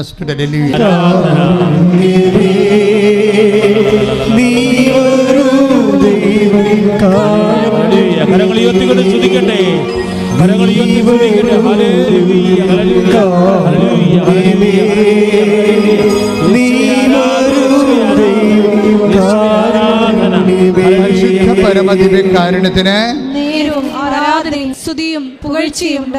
അപ്പോൾ ഈ 1 പത്രോസ് 5:6 ദൈവത്തിൻ്റെ തിരുസന്നിധിയിൽ എങ്ങനെ നിൽക്കണമെന്ന് പറയണത്? താഴ്മയോടെ നിൽക്കണം, വിനയത്തോടെ നിൽക്കണമെന്ന്. അത് ഒന്ന് പ്രാർത്ഥിച്ച് പഠിക്കേണ്ട കാര്യങ്ങളാണ്. ഒന്ന് പറഞ്ഞ്, കർത്താവേ അങ്ങയുടെ തിരുസന്നിധിയിൽ വിനയത്തോടെ നിൽക്കാൻ, ബഹളം ഉണ്ടാക്കാതെ നിൽക്കാൻ, പെരുപെറുക്കാതെ നിൽക്കാൻ എനിക്ക് പ്രത്യേക അഭിഷേകം നൽകണമേ. അപ്പോഴേ ആൾക്കാർക്ക് വരുന്ന ഒരു ചെറിയ അബദ്ധമാണ്, ദൈവതിരുസന്നിധിയിൽ നിൽക്കാൻ അറിയാൻ പാടില്ലത്താണ് ഏറ്റവും വലിയ പ്രശ്നം. അപ്പോൾ ഉടമ്പടി വരുമ്പോൾ പക്ഷേ നിങ്ങളത് പഠിക്കാൻ പറ്റത്തില്ല. ഉടമ്പടി വരുമ്പോൾ നിങ്ങൾ പഠിക്കാൻ പറ്റത്തില്ല. ഇപ്പം നിങ്ങൾ PSC ടെസ്റ്റ് എഴുതി 2 പേരും എഴുതാൻ പോയി, നീ ഉടമ്പടി എടുത്തിട്ടുണ്ട്, ഉടമ്പടി എടുക്കാത്ത ആളിനെ PSC ടെസ്റ്റിന് കിട്ടി, നിനക്ക് കിട്ടിയില്ല. സ്വാഭാവികമായിട്ട് നിനക്ക് ദൈവദർശനം നിൽക്കാൻ പറ്റാത്ത ആളാണെങ്കിൽ പിറുപിറുപ്പുണ്ടാവും. നിൽക്കാൻ അറിയാൻ പറ്റാത്ത ആളാണെങ്കിൽ ഞാൻ ഉടമ്പടി എടുത്ത് എനിക്ക് കിട്ടിയില്ലല്ലോ, ഉടമ്പടി എടുക്കാത്തവർക്കാണല്ലോ അത് കിട്ടിയെന്ന് പറഞ്ഞിട്ട് ദൈവദർശനത്തിൽ തർക്കം ഉണ്ടാവും. തർക്കിക്കുകയോ ബഹളം ഉണ്ടാക്കുകയോ ചെയ്യരുതേ. കാര്യം എന്താണ്? ദാസൻ അഥവാ ദാസിയുടെ സ്റ്റേറ്റിലേക്ക് ആണ് നിന്നെ ഉടമ്പടി കൊണ്ടുവരണത്. അതാണ് മത്തായി സുവിശേഷം 12, 19, 20. പറഞ്ഞോളൂ. അവൻ തർക്കിക്കുകയോ ബഹളമുണ്ടാക്കുകയോ ബഹളം കൂട്ടുകയോ ചെയ്യുകയില്ല. ഇതാ ഞാൻ തിരഞ്ഞെടുത്ത എൻ്റെ ദാസൻ, എൻ്റെ ആത്മാവ് പ്രസാദിച്ച എൻ്റെ പ്രിയപ്പെട്ടവൻ. അവൻ്റെ മേൽ എൻ്റെ ആത്മാവിനെ അയക്കും. അവൻ വിജാതിരി ന്യായവിധി അറിയിക്കുകയും അവൻ തർക്കിക്കുകയോ ബഹളം കൂട്ടുകയോ തിരുവീഥികളിൽ അവൻ്റെ സ്വരം കേൾക്കുകയില്ല. അപ്പോൾ ദൈവം ഈ വിനയായ തർക്കമുണ്ടാക്കാതെ എന്തെങ്കിലും നമുക്ക് പിടിക്കാത്ത കാര്യങ്ങൾ സംഭവിച്ചാൽ, ഇപ്പോൾ തന്നെ നിങ്ങളുടെ കല്യാണം ഉടമ്പടി നിങ്ങൾക്ക് വിവാഹം വെച്ചിട്ടുണ്ട്, പക്ഷേ വിവാഹം അത് ഉടമ്പടി ചെയ്ത ഉടനെ ഒരു മനസ്സമ്മതം വന്നു. നിങ്ങൾ ഉടമ്പടി ചെയ്തല്ല മാതാവ് തന്നാണെന്നും പറഞ്ഞ് നിങ്ങൾ കൈ കൊടുത്തു. പക്ഷേ മനസ്സമ്മതം നടന്നിട്ട് പക്ഷേ ആ കല്യാണം പോയി. അപ്പോൾ നിങ്ങളെന്ത് ചെയ്യും? നിങ്ങൾ അതിൻ്റെ ചമ്മൽ നിങ്ങൾക്ക് ഉണ്ടാവും. പക്ഷേ ആ ചമ്മൽ നിങ്ങൾ ചമ്മലാണെന്ന് പറയത്തില്ല. പറഞ്ഞിട്ട് പറയും ഞാനിനി പട്ടിയുടെ മുന്നിൽ പോയി നിൽക്കത്തില്ലെന്ന് പറയും. ഇതാണ് ദാർഢ്യം എന്ന് പറയണത്. ഇങ്ങനെ ദൈവദർശനം നിൽക്കാൻ പറ്റത്തില്ല. അവിടെ വിനയം ഉണ്ടാകണം. ഇവർക്ക് നിങ്ങൾക്ക് ചമ്മലുണ്ടായി. ആ കല്യാണം പോയപ്പോൾ ഒന്നെങ്കിൽ നിങ്ങളുടെ കുഴപ്പം കൊണ്ടാണ്, ഇനിയിപ്പോൾ എൻ്റെ സൗന്ദര്യത്തിൻ്റെ പ്രശ്നമായിരിക്കുമോ, അല്ലെങ്കിൽ ഞങ്ങളുടെ വീട് പിടിക്കഴിഞ്ഞിട്ടായിരിക്കുമോ, എന്തെങ്കിലും പിടിക്കഴിഞ്ഞിട്ടായിരിക്കും പോയല്ലോ. അപ്പോൾ അതിൻ്റെ സ്വാഭാവികമായിട്ട് ഓരോ മനുഷ്യനുണ്ടാകുന്നത്, സാധാരണ മനുഷ്യർക്ക് ഉണ്ടാകുന്നത് ഒരു ചമ്മൽ പോലെ ഉണ്ടാകും. പക്ഷെ ചമ്മൽ ഇവർ പുറത്ത് കാണിക്കത്തില്ല. അത് കാണിക്കാതിരിക്കാൻ വേണ്ടി അമ്മയോട് പറയും, ഇനി ഒരുവൻ്റെ മുമ്പിൽ പോയി ഞാൻ നിൽക്കത്തില്ല. ഇതാണ് വിഷയം. പ്രാക്ടിക്കലായിട്ട് പറഞ്ഞ ഇതാണ് വിഷയം. ഇങ്ങനെ ഓരോ വിഷയം വരുമ്പോഴും നമ്മൾ ഇതിൻ്റെ തെളിമയില്ല, അറിയാവില്ല. അവിടുന്ന് തന്നെ, അതായത് ദൈവദൃശ്യന് നിൽക്കാൻ അറിയത്തില്ല ഇവർക്ക്. കാര്യം എന്തുകൊണ്ടാണ് ഇങ്ങനെ സംഭവിച്ചത്? ഇപ്പോൾ നിങ്ങൾക്കറിയാമല്ലോ, കഴിഞ്ഞ ദിവസങ്ങളിൽ തൃശ്ശൂരിൽ നിന്നൊരു സഹോദരി സാക്ഷ്യം പറഞ്ഞു. അവർ സാക്ഷ്യം പറഞ്ഞു വെച്ച് കഴിഞ്ഞാൽ അവർക്ക് ഓസ്ട്രേലിയ മൈഗ്രേറ്റ് ചെയ്യണം. മൈഗ്രേറ്റ് ചെയ്യണ മുമ്പ് അവർക്ക് വരെ കുറേ പ്രോബ്ലം ഉണ്ട്. അവിടെ പ്രോബ്ലം വെച്ച് കഴിഞ്ഞാൽ അവർക്കൊരു കുട്ടിയെ കൂടി വേണം. ആ കുട്ടിയെ പക്ഷേ അവർ കിട്ടണില്ല. 7 കൊല്ലമായി. 2 കുട്ടികളുണ്ട്, ഒരു കുട്ടിയെ കൂടി വേണം. 7 കൊല്ലമായിട്ട് ആ 3ാമത്തെ കുട്ടിയെ കിട്ടണില്ല. അവർ ഉടമ്പടി ചെയ്ത് അപ്പോൾ ഓസ്ട്രേലിയ മൈഗ്രേഷൻ കൂടി ഉടമ്പടി വിഷയമാക്കി. യൂട്യൂബിൽ ആ സാക്ഷി ചെയ്യുന്നുണ്ട്. 2 ദിവസം മുമ്പുള്ള സാക്ഷിയാണത്. അത് വിഷയമായി കഴിയുമ്പോൾ അവർ ഉടമ്പടി വെച്ച് കഴിയുമ്പോൾ തന്നെ അവർ പ്രഗ്നൻ്റ് ആകും. പ്രഗ്നൻ്റ് ആയ ശേഷം കുറേ പ്രഗ്നൻസി പ്രോബ്ലംസ് ഉണ്ടാവും. പക്ഷേ ഇവർ സാധാരണ ലേഡിയല്ല. ഭയങ്കര ഒരു നിമിഷം ഓർക്കും, കർത്താവിനോട് ഇപ്പോൾ ആ സമയത്താണ് ഞാൻ കുഞ്ഞിനെ ചോദിച്ച് വാങ്ങിച്ചതെന്ന് ഓർക്കും. എൻ്റെ ഈ ദൈവത്തോടുള്ള ഈ പിടിവാശി കാരണം കുഞ്ഞ് സഫർ ചെയ്യുന്നുണ്ടല്ലോ, ഇതിങ്ങനെ പോകേണ്ട കാര്യമില്ലായിരുന്നു അല്ലേ, ഇത് ദൈവം ഉദ്ദേശിച്ച് കാണത്തില്ല എന്ന് പറഞ്ഞുകൊണ്ട് അപ്പോൾ പറയും, ഞാൻ ഉടമ്പടി അങ്ങനെയെങ്കിൽ ദൈവം എനിക്ക് 7 കൊല്ലത്തിനുള്ളിൽ കുഞ്ഞിനെ തരേണ്ടതായിരുന്നില്ല. അപ്പോൾ ഉടമ്പടി എടുത്തപ്പോഴല്ലേ കുഞ്ഞിനെ കിട്ടിയത്. അപ്പോൾ ദൈവത്തിൻ്റെ കുഞ്ഞ് തന്നെയാണ് പറഞ്ഞു അത് സ്റ്റേണായിട്ട് നിൽക്കും എൻ്റെ അടുത്ത്. ഇങ്ങനെ ആദ്യം ഒരു ചെറിയൊരു ആട്ടം വന്നെങ്കിലും പിന്നെ അവർ കർത്താവിൻ്റെ കൂടെ സ്റ്റേണായിട്ടില്ല. ഞാൻ ഉടമ്പടി എടുത്തപ്പോൾ തന്നതാണ്, ഇനി ദൈവത്തിൻ്റെ കുഞ്ഞായതുകൊണ്ട് ദൈവം തന്നെ നോക്കിക്കൊള്ളും. അപ്പോൾ ഡോക്ടർ ഇതിൻ്റെ ഇടയ്ക്ക് കുറേ കാര്യങ്ങളൊക്കെ പറയുന്നുണ്ട്. ഇങ്ങനെ നിങ്ങൾക്ക് 2 കുഞ്ഞുങ്ങളുണ്ടല്ലോ ഓൾറെഡി, 3ാമത്തെ കുഞ്ഞിനെ എന്തിനാണ് എന്നൊക്കെ ഡോക്ടർ ചോദിക്കുന്നത് വെച്ചാൽ അബോർഷൻ ചെയ്യണില്ലേ എന്ന് ചോദിക്കുന്നതിന് പകരം ഡോക്ടർ അതിൻ്റെ വെയർ അബൌട്ട്സിൽ ഇവരെ അപ്പുറത്തും ഇപ്പുറത്തുള്ള എല്ലാ സെറ്റിൽമെൻറ്റ് ഉണ്ടാക്കുകയാണ്. പക്ഷേ ഇവർ പറയും അങ്ങനെ ചെയ്യത്തില്ല ഡോക്ടറെ, ഇത് ഞാൻ ചോദിച്ച് വാങ്ങിച്ചാൽ കർത്താവിടേക്കെന്ന്. അപ്പോൾ കർത്താവ് നോക്കുമെന്നുള്ളതാണ് അവരുടെ ഒരു വിശ്വാസം. പക്ഷേ എന്താ പ്രോബ്ലം വെച്ച് കഴിഞ്ഞാൽ ഈ കുഞ്ഞിൻ്റെ ക്രൈസിസ് ഉണ്ടായിക്കൊണ്ട് ഇവർക്ക് ഇന്ന് ഫെയ്ത്ത് ജനറേറ്റ് ചെയ്ത് പ്രെയർ ജനറേറ്റ് ചെയ്ത് അത് ഒരു ഭയങ്കരമായിട്ട് കാര്യം നമ്മൾക്ക് വിശ്വാസം എന്ന് പറയണത് ഒരു ഇൻ്റലക്ച്വൽ വെഞ്ചറാണ്. അത് വിശ്വാസം ഒരു ഇമോഷണൽ വെഞ്ചറല്ല. അത് എല്ലാവരും മനസ്സിലാക്കണം. വിശ്വാസം എന്ന് പറയണത് ബുദ്ധിപരമായ ഒരു ഇടപെടലാണ്. അപ്പോൾ ഇവരെന്താ പറയണതെന്ന് വെച്ച് കഴിഞ്ഞാൽ, ഇപ്പോൾ ഒരു ക്രൈസിസ് ഉണ്ടായി, ഉടമ്പടി ചെയ്തു, 7 കൊല്ലമായിട്ട് അവർക്ക് മക്കളില്ല, ഉടമ്പടി ചെയ്തപ്പോൾ അവർക്ക് മക്കളെ കൊടുത്തു. പക്ഷേ മക്കൾക്ക് എന്തോ കുഴപ്പമുണ്ട്, കുഞ്ഞിനെന്തോ കുഴപ്പമുണ്ട്. അത് ചലഞ്ച് ആയിട്ടുള്ള പ്രഗ്നൻസിയാണ്. ഡോക്ടർ പറഞ്ഞത് എന്തിനാ 2 കുഞ്ഞുങ്ങളുണ്ടല്ലോ ഓൾറെഡി, പിന്നെ നിങ്ങൾക്ക് പ്രശ്നങ്ങളൊന്നും ഇല്ലല്ലോ, പിന്നെ ഇതിനെ സൂക്ഷിക്കേണ്ട കാര്യമില്ല, ടെർമിനേറ്റ് ചെയ്ത് കളയാമെന്ന് പറയുമ്പോൾ ഇവർ പറയും അങ്ങനെയല്ല ഡോക്ടർ, ഇത് ഞാൻ കർത്താവിൻ്റെ 7 കൊല്ലം എനിക്ക് മക്കളില്ലായിരുന്നു, പക്ഷെ ഞാനിപ്പോൾ ചോദിച്ച് വാങ്ങിച്ചതാണിത്. അപ്പോൾ ദൈവത്തിൻ്റെ കുഞ്ഞാണ്, അപ്പോൾ ദൈവം നോക്കിക്കൊള്ളും. അപ്പോൾ സ്വാഭാവികമായിട്ട് ആ കുഞ്ഞിന് പ്രശ്നം ഉണ്ടാക്കിയതാരാണ്? ദൈവം തന്നെ ആയിരിക്കും. അറിയത്തില്ല. എന്താ വെച്ചാൽ ഇവർ വെച്ചിരിക്കണ ഇവർ ഓസ്ട്രേലിയയിലൊക്കെ വെച്ചിരിക്കണ മൈഗ്രേഷൻ 2 കുഞ്ഞുങ്ങളും 3 കുഞ്ഞുങ്ങളും ഹസ്ബൻഡും വൈഫും കൂടി പോകാൻ വേണ്ടി വെച്ചിരിക്കണതാണ്. അതിൻ്റെ അകത്ത് ഉടമ്പടിയുടെ ഒരു വിഷയം അതാണ്. പക്ഷേ ഇതിൻ്റെയൊക്കെ എല്ലാം നമുക്കൊരു ക്രൈസിസ് വരുമ്പോൾ നിങ്ങൾ എന്താ ദൈവം ഉദ്ദേശിക്കണമെന്ന് അറിയാമോ? അതായത് ഉടമ്പടിയും ക്രൈസിസുമാണ് ഞാൻ ഇന്ന് ഡീൽ ചെയ്യുന്ന സബ്ജക്റ്റ്. ഞാൻ ഇത് ഉദ്ദേശിച്ച് വന്നതല്ല, ഞാൻ വേറെ കാര്യമൊക്കെ പറയാമെന്ന് പറഞ്ഞ് വന്നതാണ്. പ്രാർത്ഥിച്ചിട്ട് വേണം, ഒത്തിരി പ്രാർത്ഥിച്ചിട്ടാണ് വന്നതേ. പക്ഷേ ഇവിടെ വന്നപ്പോൾ വിഷയം ചേഞ്ച് ചെയ്ത് ഉടമ്പടിയും ക്രൈസിസും എന്നുള്ള ബന്ധമായ വിഷയമാണ് ഇപ്പോൾ ഡീൽ ചെയ്തുകൊണ്ടിരിക്കുന്നത് പരിശുദ്ധാത്മാവ്. അതിലെന്താ പ്രശ്നം? ഇത് ക്രൈസിസ് എന്ന് പറയുമ്പോൾ ഇവരിതോടുകൂടി ഇവിടെ പ്രെയർ ജനറേറ്റ് ചെയ്യും. നമ്മൾ ഉദ്ദേശിക്കണമെന്ന് വെച്ചാൽ പ്രാർത്ഥനയില്ലേ, നമ്മുടെ ഇപ്പോൾ എല്ലായിടത്തും സുനിൽകുമാറിനും പ്രോബ്ലമാണല്ലോ ഉടമ്പടി എടുത്ത് കഴിഞ്ഞിട്ടേ, അത് കഴിഞ്ഞാൽ ഇവർക്കും പ്രോബ്ലമാണ്, ജോബിക്കും പ്രോബ്ലമാണല്ലോ, ഈ തൃശ്ശൂർ ലേഡി ഈ സഹോദരിക്കും പ്രോബ്ലമാണ്. പക്ഷേ ഇവരെല്ലാം ചെയ്തിരിക്കുന്ന ഒരു കാര്യമുണ്ട്. എന്താണ് അവർ ചെയ്തിരിക്കുന്നത്? അവർ പ്രെയർ ജനറേറ്റ് ചെയ്യും. എന്ന് വെച്ച് കഴിഞ്ഞാൽ കർത്താവിൻ്റെ അടുത്ത് തർക്കത്തിനില്ല, കാര്യം എന്താ, തർക്കത്തിനില്ല, ബഹളത്തിനില്ല. പിന്നെ എന്താണ്, അവിടുന്ന് ഇതാ ഞാൻ തിരഞ്ഞെടുത്ത എൻ്റെ ദാസൻ അഥവാ ദാസി, അതാണ് സബ്ജക്റ്റ്. ഉടമ്പടി ചെയ്യുമ്പോൾ ഇപ്പോൾ 12:19 ഇതാ ഞാൻ ഒന്ന് പറഞ്ഞേ, ഇതാ ഞാൻ തിരഞ്ഞെടുത്ത എൻ്റെ ദാസൻ, എൻ്റെ ദാസി, എൻ്റെ ആത്മാവ് പ്രസാദിച്ച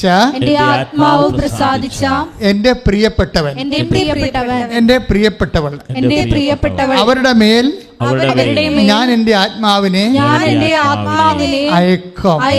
അവർ ചതഞ്ഞ ഞാങ്കണ കുടിക്കുകയില്ല, പുകഞ്ഞ തിരി കെടുത്തുകയില്ല.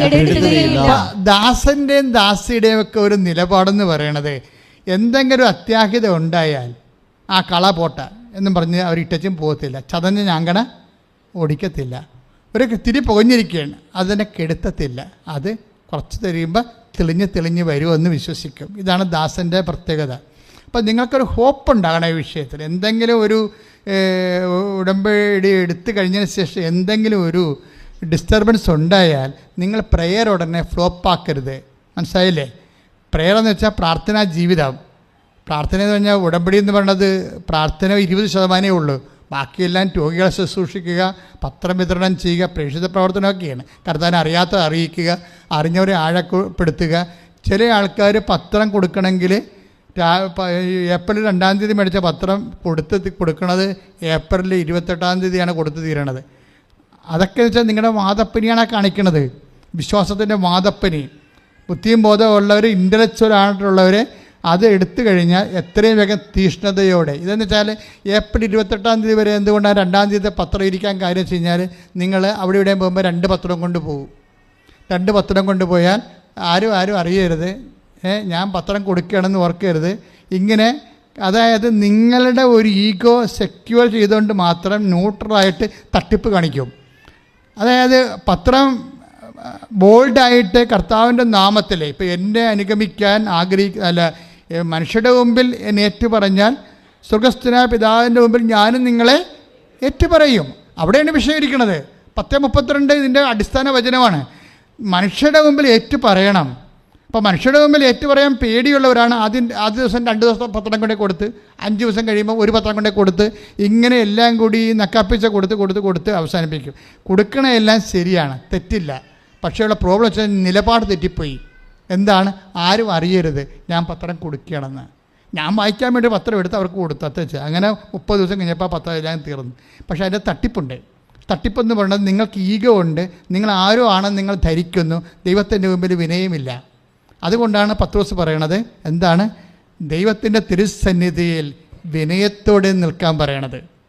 പിടിയിട്ടില്ലേ? അതാണ് 1 പത്രോസ് 5:6 എന്ന് പറഞ്ഞാൽ ദൈവത്തിന്റെ തിരുസന്നിധിയിൽ വിനയത്തോടെ നിൽക്കുക, അവിടുന്ന് തക്ക സമയത്ത് നിങ്ങളെ ഉയർത്തിക്കൊള്ളും. അപ്പൊ ഈ തക്ക സമയം എന്നുള്ളത് ഇപ്പോഴെന്താ സംഭവിച്ചിരിക്കുന്നത്? ഉടമ്പടി എടുക്കുമ്പോൾ സമയം ആരാ നിശ്ചയിക്കുന്നത്? അമ്മയാണ് നിശ്ചയിക്കുന്നത്. തക്ക സമയം മാത്രമല്ല, ആ വിഷയം അമ്മ തന്നെ നിശ്ചയിക്കും. ആ തൃശ്ശൂരത്തെ സഹോദരി പറഞ്ഞത്, ഞങ്ങൾക്ക് ഓസ്ട്രേലിയയൊക്കെ ഞാൻ ഉടമ്പടി വെച്ചത്, പക്ഷേ അമ്മ അതിനേക്കാൾ ബെറ്ററായിട്ട് ഇപ്പോൾ US മൈഗ്രേറ്റ് ചെയ്യാൻ വേണ്ടി വിഷയം സെറ്റ് ചെയ്തുകൊണ്ടിരിക്കുകയാണ്. അതായത് നമ്മൾ പ്രതീക്ഷയേക്കാൾ വലുതാണ് ദൈവം നമുക്ക് വേണ്ടി ചെയ്യണമെന്നാണ് പറഞ്ഞാൽ ആ സാക്ഷി അവസാനിക്കണത്. നമ്മൾ പ്രതീക്ഷിക്കുന്നതിനേക്കാൾ എന്ന് വെച്ചാൽ നമ്മുടെ ഒരു അറിവുണ്ടല്ലോ, നമ്മളുടെ അറിവ്, നമുക്ക് ഇപ്പോൾ ഉള്ള അറിവ്, അതിൻ്റെ പരിധിയിൽ നിന്നാണല്ലോ നമ്മൾ ഓരോ കാര്യം സമീപിക്കണത്. പക്ഷേ ഉടമ്പടി എപ്പോഴും വരണത് ദൈവത്തിൻ്റെ അറിവിൽ നിന്നാണ് വരണത്. നമുക്ക് അത്രയും കാര്യങ്ങൾ അറിയാൻ പാടുള്ളൂ. ഇപ്പോൾ 10ാം ക്ലാസ് പാസ്സായി കഴിഞ്ഞാൽ എന്ത് ചെയ്യാൻ പറ്റുമെന്ന് ഓരോരുത്തർക്കും അറിയുന്നത് അറിവ് കൂടുതലാണ്. അറിവ് ഇപ്പോൾ ഞങ്ങളുടെ നാട്ടിലൊക്കെ ഞാൻ 7ാം ക്ലാസ്സിൽ പഠിക്കുന്ന കാലം തന്നെ അവിടുന്ന് 1971 അവിടുന്ന് അപ്പം തന്നെ പോളിടെക്നിക്ക് പിള്ളേർ പോകുന്നുണ്ടായിരുന്നു പഠിക്കാൻ വേണ്ടി. അവരൊക്കെ ഇന്ന് വിദേശത്തൊക്കെ ഓരോരോ എഞ്ചിനീയർമാരായിട്ട് ജീവിക്കുന്നുണ്ട്. പക്ഷേ എല്ലാവർക്കും ആ അറിവില്ലായിരുന്നു. ഇതുപോലെ തന്നെ നമുക്ക് വരണത് നമ്മൾക്കുള്ള അറിവിൻ്റെ പരിമിതികളിൽ നിന്നാണ് നമ്മൾ വിഷയം വെക്കുന്നത്. നമ്മൾ ആഗ്രഹിക്കുന്നതിനേക്കാൾ കൂടുതൽ നൽകാൻ കഴിയുള്ളതാണ് ദൈവം. നമ്മൾ ആഗ്രഹിക്കുന്ന എഫേസ്യസിന്റെ ലേഖനമാണ്, അതായത് 3:20 എഫേസ്യസ് 3:20 വായിച്ചോളൂ. നമ്മിൽ പ്രവർത്തിക്കുന്ന ശക്തിയാൽ, അത് ഏറ്റു പറഞ്ഞ നമ്മിൽ പ്രവർത്തിക്കുന്ന ശക്തിയാൽ നാം ചോദിക്കുന്നതിലും ആഗ്രഹിക്കുന്നതിലും വളരെ കൂടുതൽ ചെയ്തു തരാൻ കഴിയുന്ന അവിടത്തേക്ക് സഭയിലും യേശുക്രിസ്തുവിലും തലമുറകളോളം എന്നേക്കും മഹത്വം ഉണ്ടാകട്ടെ. അപ്പം നമ്മുടെ തലമുറ കഴിഞ്ഞാലും ദൈവത്തിന് മഹത്വം ഉണ്ടാകണം. മക്കളെ നമ്മൾ പഠിപ്പിക്കുന്നതിൻ്റെ ഉദ്ദേശം അതാണ്. പറഞ്ഞു മനസ്സിലായില്ലേ? തലമുറകൾ തോറുമാണ്. നമ്മുടെ വിശ്വാസത്തിന് തലമുറ കഴിഞ്ഞാൽ നിങ്ങളുടെ വീട്ടിലെ വിശ്വാസം നിന്ന് പോകരുത്. അത് കാര്യം മക്കളെ നമ്മൾ വിശ്വാസം പഠിപ്പിക്കുന്നത് എന്തിനാണ്? അത് ദൈവ പദ്ധതിയാണ്. എഫേസ്യസ് 3:20 ഞാനൊരു വീട്ടിൽ എൻ്റെ ഒരു പ്രത്യേക കാര്യം, എൻ്റെ ഒരു ലിറ്റററി വർക്കിന് വേണ്ടി ഒരു വീട്ടിൽ ഒരു ഇൻട്രൊഡക്ഷൻ എഴുതി തരാൻ വേണ്ടി ഒരു റൈറ്ററിനെ കാണാൻ പോയി. അപ്പോൾ ഞാൻ അവിടെ വീട്ടിൽ ആ വർക്ക് ചെയ്തുകൊണ്ട് അതിനെക്കുറിച്ച് ഡിസ്കഷൻ നടത്തിക്കൊണ്ടിരിക്കുന്ന സമയത്ത് ഞാൻ പെട്ടെന്ന് ഉടമ്പടിയെക്കുറിച്ച് അവരോട് സംസാരിച്ചു. അവരിങ്ങനെ ഉടമ്പടിയൊന്നും ചെയ്യണ ആൾക്കാരല്ല. കാരണം അവരുടെ സമയം രണ്ടുപേരും ആ രീതിയിലാണെന്നുള്ള രീതിയിലാണ് അവരുടെ മനസ്സിലിരിക്കുന്നത്. എനിവേ ഞാൻ അവിടെ ചെല്ലിനോടത്തോളം കാലം മാതാവിനെക്കുറിച്ച് അവിടെ പറയാതിരിക്കെ പോരണത് ഞാൻ മാതാവ് എൻ്റെ ജീവിക്ക് പിടിക്കുന്നത്. കാരണം ഞാനോട് പറഞ്ഞ് നമ്മളിപ്പോഴൊക്കെ ജീവിക്കുന്ന ഫെയ്ത്ത് എന്ന് പറയണത് നമ്മുടെ ഇപ്പം സാധാരണ ആൾക്കാരുടെ ഉള്ളത് വിശ്വാസമാണ് സാധാരണ ഉള്ളത്. പക്ഷേ പലപ്പോഴും ഹെവി ഡ്യൂട്ടി ചെയ്യണത് വിശ്വാസം ഹെവി ഡ്യൂട്ടി ചെയ്യത്തില്ല.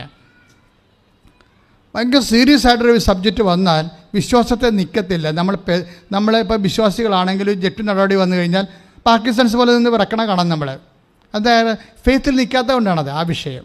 നമുക്ക് വിശ്വാസം ഉണ്ടേ, പക്ഷേ പെട്ടെന്നൊരു ജപ്തി നടപടി വന്നാൽ അല്ലെങ്കിൽ ഡോക്ടർ പറഞ്ഞ് നിങ്ങളുടെ ഹൃദയത്തിൻ്റെ താളം തെറ്റണമെന്ന് പറഞ്ഞു കഴിഞ്ഞാൽ ഉടനെ വിശ്വാസത്തിൻ്റെ താളം അപ്പം തെറ്റിപ്പോവും. അപ്പം നമ്മുടെ കയ്യിരിക്കണ വിശ്വാസം പലതും വിറക്കണ വിശ്വാസമാണ്. അപ്പം ഞാൻ അവരോട് പറഞ്ഞ് ഫിഡലിറ്റിയിലെ വിഷയം എന്ത് ചെയ്യാൻ പറ്റത്തുള്ളൂ, കാറ്റഗിസം പോലും പൊളിച്ചെഴുതണമെന്ന് ഞാൻ അവരോട് പറഞ്ഞു. ഇപ്പോൾ നിലവിലിരിക്കുന്ന വിശ്വാസത്തിൻ്റെ അടിസ്ഥാനത്തിലാണ് കാറ്റഗിസത്തിൻ്റെ സിലബസ് കറക്റ്റ് ചെയ്തിരിക്കുന്നത്. പക്ഷേ ഇത് ഫിഡലിറ്റിയിൽ കൈകാര്യം ചെയ്യേണ്ടതാണ്. എനിക്കൊക്കെ വിശ്വാസം ഈ കാറ്റഗിസത്തിൽ എനിക്ക് അത്രയ്ക്ക് തൃപ്തിയില്ലെന്ന് പറഞ്ഞു. ഉടനെ അത് അയാൾക്ക് ഇപ്പോൾ ക്യാച്ച് ചെയ്ത് അയാൾ പറയണത് അച്ഛൻ പറഞ്ഞത് ശരിയാണ്, എൻ്റെ മകനും പറയണത് ഈ കാറ്റഗിസത്തിൽ അവന് വിശ്വാസമില്ലെന്നാണ്. ഞാനൊരു ദൈവം ഇത് വിളിക്കാൻ ചെയ്ത പാണ്ടായ എൻ്റെ മകനും പറഞ്ഞത് അതാണ്, നമ്മൾ ആ കാറ്റഗിസത്തിൽ പോണില്ലെന്ന്. അത് കാരണം ഈ കാറ്റഗിസത്തിൻ്റെ സിലബസിൽ അവന് വിശ്വാസമില്ലെന്നാണ് അച്ഛൻ പറഞ്ഞതിന് അവനും പറയണം. ഞാൻ പറഞ്ഞത് എന്താണ്, കാറ്റഗിസം ഫെയ്ത്തിലാണ് അറേഞ്ച് ചെയ്തിരിക്കുന്നത്. പക്ഷേ ജനങ്ങൾക്ക് വേണ്ടത് ഫിഡലിറ്റിയാണ്, ഫെയ്ത്ത്, ഇത് വിശ്വസ്തതയാണ്. വിശ്വസ്തതയായിട്ടാണെങ്കിൽ അതിൻ്റെ അകത്ത് വിറച്ചിലില്ല, വിറക്കത്ത് എന്തെങ്കിലും വിഷയം ഉണ്ടായി വിറക്കത്തില്ല. നമ്മളെന്തുകൊണ്ടാണ് എന്തെങ്കിലും വിഷയം ഉണ്ടാകുമ്പോൾ വിറക്കണേ? എന്താണ്? നമുക്ക് വിശ്വാസം മാത്രം. വിശ്വാസത്തിൽ ഈ പറയലുണ്ട്. ഇപ്പം ലാമ്പ് സ്കൂട്ടറൊക്കെ ഓടിച്ച് 60 കയറുമ്പോൾ തന്നെ തുള്ളാൻ തുടങ്ങത്തില്ലേ? ഇത് കഴിഞ്ഞ് ഹെവി ലോഡ് എടുക്കണില്ല ഈ വിശ്വാസം. പക്ഷേ വിശ്വസ്തതയാണെങ്കിൽ മാതാവ് ഏത് സമയത്ത് ഏത് കുരിശിൻ്റെ ചുവട്ടിലും മകൻ്റെ ചോര ചവിട്ടി കൂളായിട്ട് നിൽക്കണം, ഒരു പർക്കിസൻസ് ഇല്ലാതെ നിൽക്കണം. കണ്ടില്ലേ? അതാണ് സാധനം. കാരണം അവർ വിശ്വസ്തതയാണ് അവരുടെ കയ്യിലുള്ളത്. അവർ ദൈവമായിട്ട് ബിസിനസ് ചെയ്തിരിക്കുന്ന വിശ്വസ്തത വെച്ചാണ്.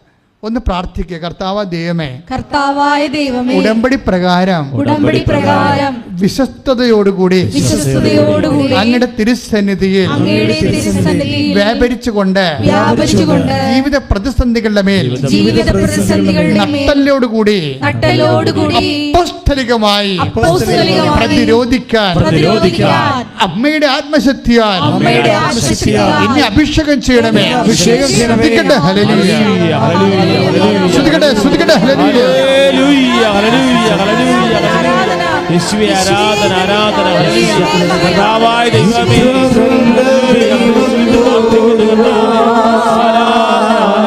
കർത്താവേ ഉടമ്പടിയിലായിരിക്കുന്ന മക്കളെ കർത്താവേ ജീവിത ദുരിതങ്ങളാണ് സമർപ്പിച്ച് പ്രാർത്ഥിക്കുന്നു.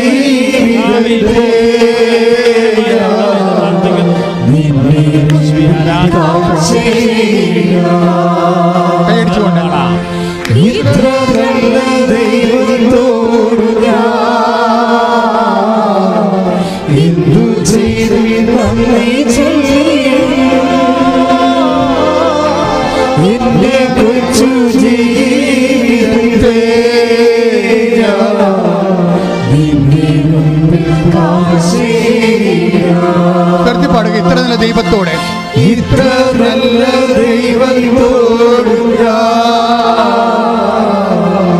എന്തു ചെയ്തു ചൊല്ലിടാം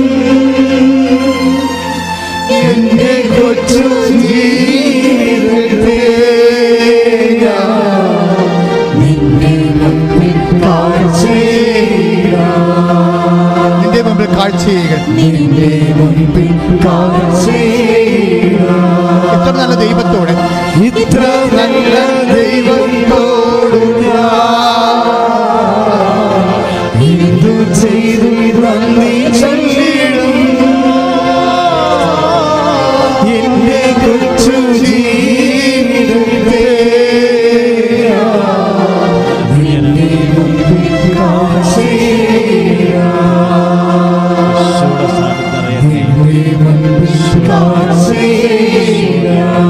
പരിശുദ്ധ പരമദിവ്യകാരുണ്യത്തിന്. അപ്പൊ ഞാൻ പോരാൻ നേരത്ത് ഈ പയ്യന് വന്നു പറഞ്ഞു, അച്ഛാ എൻ്റെ കാലെ തൊട്ടൊന്ന് പ്രാർത്ഥിക്കണമെന്ന് പറഞ്ഞു. കാര്യം അവൻ ഈ ബോക്സിങ് പഠിക്കാൻ പോവുകയാണ്, അവൻ്റെ ജോലി അതാ. അപ്പോൾ ഞാൻ പറഞ്ഞു, കാലെങ്ങനെ ഇടറിയാൻ പറ്റുക ചെയ്തിട്ടുണ്ട്, അത് നിൽക്കാൻ പറ്റത്തില്ല, അങ്ങനെ മുക്കിനിട്ട് കിടക്കുമ്പോൾ വീഴും. അപ്പം അതുകൊണ്ട് ഞാൻ പറഞ്ഞു ശരി നിൻ്റെ കാല് കസര കയറ്റി വെക്കാൻ പറഞ്ഞു. മുട്ട കൈ തൊട്ട് പ്രാർത്ഥിക്കാനാണ്. ഞാൻ പറഞ്ഞു ശരി. പ്രാർത്ഥിക്കാൻ ഞാൻ തുടങ്ങിയപ്പോഴേ ഇവൻ്റെ ഇൻവെസ്റ്റ്മെൻറ്റ് എൻ്റെ അടുത്ത് വേണ്ടേ? കാര്യം എന്താണ്, ഇവനത് വിശ്വസിക്കണ്ടേ? അതുകൊണ്ട് ആ വിശ്വാസ പ്രമാണം ചെല്ലാൻ പറഞ്ഞു ഞാൻ. അവന് വിശ്വാസ പ്രമാണം ചെല്ലാൻ പറഞ്ഞപ്പോഴുണ്ട് പാപ്പ പാടിക്കണം. ഇതാണ് പ്രശ്നം. തലമുറകൾ ദൈവം മഹത്വപ്പെടണം, മക്കൾ വിശ്വാസി വളരണം. മക്കൾ വല്ല പോഴത്തരവും പറഞ്ഞുകൊണ്ട് അപ്പൻ അതും കേട്ടിരിക്കുകയാണ്. കാറ്റഗറിസത്തിൻ്റെ സിലബസ് കുഴപ്പമാണെന്ന്. കാറ്റഗറിസത്തിൻ്റെ സിലബസ് കുഴപ്പമായി കാണുമെന്ന് വെച്ച് കഴിഞ്ഞാൽ ഞാൻ പറഞ്ഞ തലം വേറെയാണ്. കാര്യം വെച്ച് കഴിഞ്ഞാൽ നമ്മൾക്ക് ബേസിക് കാറ്റഗറിസം പോലും മക്കളെ പഠിപ്പിക്കുന്നില്ലെങ്കിൽ നിങ്ങളുടെ കാലത്തിന് ശേഷം നിങ്ങളുടെ കുടുംബം അന്യം നിന്ന് പോകും. കാര്യം മക്കൾക്ക് വിശ്വാസബോധ്യമില്ലെങ്കിൽ അവർ അവിശ്വാസികളെ വിവാഹം കഴിക്കും, വിശ്വാസമില്ലാത്തൊരു വിവാഹം കഴിക്കും, എതിർ വിശ്വാസികൾ വിവാഹം കഴിക്കും. അതോടുകൂടി നീ നേടി വെച്ചതൊക്കെ ആരുടേതാകും. ഭയങ്കര സീരിയസ് വിഷയമാണ്. നിങ്ങളുടെ കാലത്ത് നിങ്ങളുടെ വിഷയം മാത്രമാണ് നിങ്ങൾ ഫോക്കസ് ചെയ്യണമെന്നുണ്ടെങ്കിൽ തീർച്ചയായിട്ടും ദൈവത്തെ മാറ്റി നിർത്തിക്കൊണ്ടാണ് നിങ്ങളൊരു പദ്ധതി ഉണ്ടാക്കുന്നത്. അതാണ് എഫേസ്യസ് 3:20. എല്ലാ തലമുറകളിലും ദൈവം മഹത്വപ്പെടേണ്ടി വരും. അതുകൊണ്ട് അവന് മക്കളും പേരക്കിടാങ്ങളും ഒക്കെ കർത്താവിനെ അറിഞ്ഞ് ജീവിക്കാം. ഒന്ന് പ്രാർത്ഥിക്കുക. കർത്താവ് ദൈവമേ, എൻ്റെ മക്കളാ, എൻ്റെ പേരക്കിടാങ്ങളാ, അങ്ങയെ അറിഞ്ഞ് ജീവിക്കുവാൻ, അങ്ങയെ മഹത്വപ്പെടുത്തി ജീവിക്കുവാൻ എന്നെ ഉപകരണമാകണമേ, എന്നെ ഉപകരണമാക്കണമേ, എന്നെ ഉപകരണമാക്കണമേ. അപ്പോൾ ആ ഒരു ബോധം നമുക്ക് വേണം. കാര്യം നമ്മുടെ കാലത്തിന് ശേഷവും ഈ കുടുംബത്തിൽ ഈശോയെ തന്നെ ആരാധിക്കപ്പെടണം. നമ്മുടെ രക്തത്തിൽ നിന്ന് പിറന്ന കുഞ്ഞുങ്ങളെല്ലാം, എത്ര കുഞ്ഞുങ്ങൾ ഏതെല്ലാം തലമുറകളുണ്ടായാലും, കഴിഞ്ഞ ദിവസം ചക്യാത്തി പിതാവ് ആയിട്ട് സംസാരിക്കേണ്ടി വന്നു. കാരണം അവിടെ എന്നെ പഠിപ്പിച്ച ഗുരുവാണ്. അപ്പോൾ ഞങ്ങൾക്ക് ആലപ്പുഴ വന്നൊരു ധ്യാനം നടത്തി നോൻപിൻ്റെ അച്ഛന്മാർക്ക്. പിതാവ് പോകാൻ നേരത്ത് കൊടുത്ത സന്ദേശം പിന്നീട് ഞങ്ങളുടെ പിതാവ് ആനാവറമ്പ പിതാവ് വിശദീകരിച്ച് തന്നപ്പോഴേ അവർ തമ്മിലുള്ള ഇൻബിറ്റ്വീൻ ടോക്കിൽ പറഞ്ഞു, ചക്യാത്തി പിതാവിനെ പട്ടം കൊടുത്ത പിതാവിനെ ചക്യാത്തി പിതാവിനെ അറിയാം. അങ്ങനെ പട്ടം കൊടുത്ത് അതിക്ക് മുമ്പ് പട്ടം കൊടുത്ത പിതാവിനെ അറിയാം, അതിക്ക് മുമ്പ് പട്ടം കൊടുത്ത പിതാവിനെ അറിയാം. അങ്ങനെ 16-ാം നൂറ്റാണ്ട് വരെ എത്തുമ്പോൾ ഒരു ഓർത്തഡോക്സ് പിതാവാണ് ചക്യാത്തി പിതാവിൻ്റെ അങ്ങേ തിരക്ക് നിൽക്കണത്. പട്ടം കൊടുത്തതിൻ്റെ കാര്യം കയ്യൊപ്പ് വഴിയാണല്ലോ ഇത് അധികാരം അഭിഷേകം കൈമാറണത്. അപ്പം അതുകൊണ്ട് നമ്മളുടെ മക്കളുടെ കാലം മുഴുവനും നിൻ്റെ വിശ്വാസം പകർന്ന് പോകണം. അതിനുവേണ്ടി നീ കർത്താവിൻ്റെ ദിവസം കണ്ണീരോടെ പ്രാർത്ഥിക്കുക. കർത്താവായ ദൈവമേ, എഫേസ്യൻസ് 3:20 അനുസരിച്ചുകൊണ്ട് എന്റെ തലമുറകള്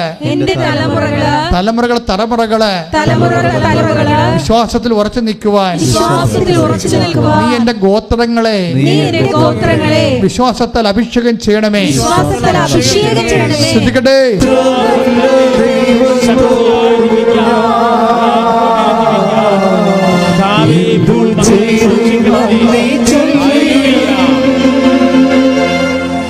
എന്റെ കൊച്ചു ജീവിതത്തെ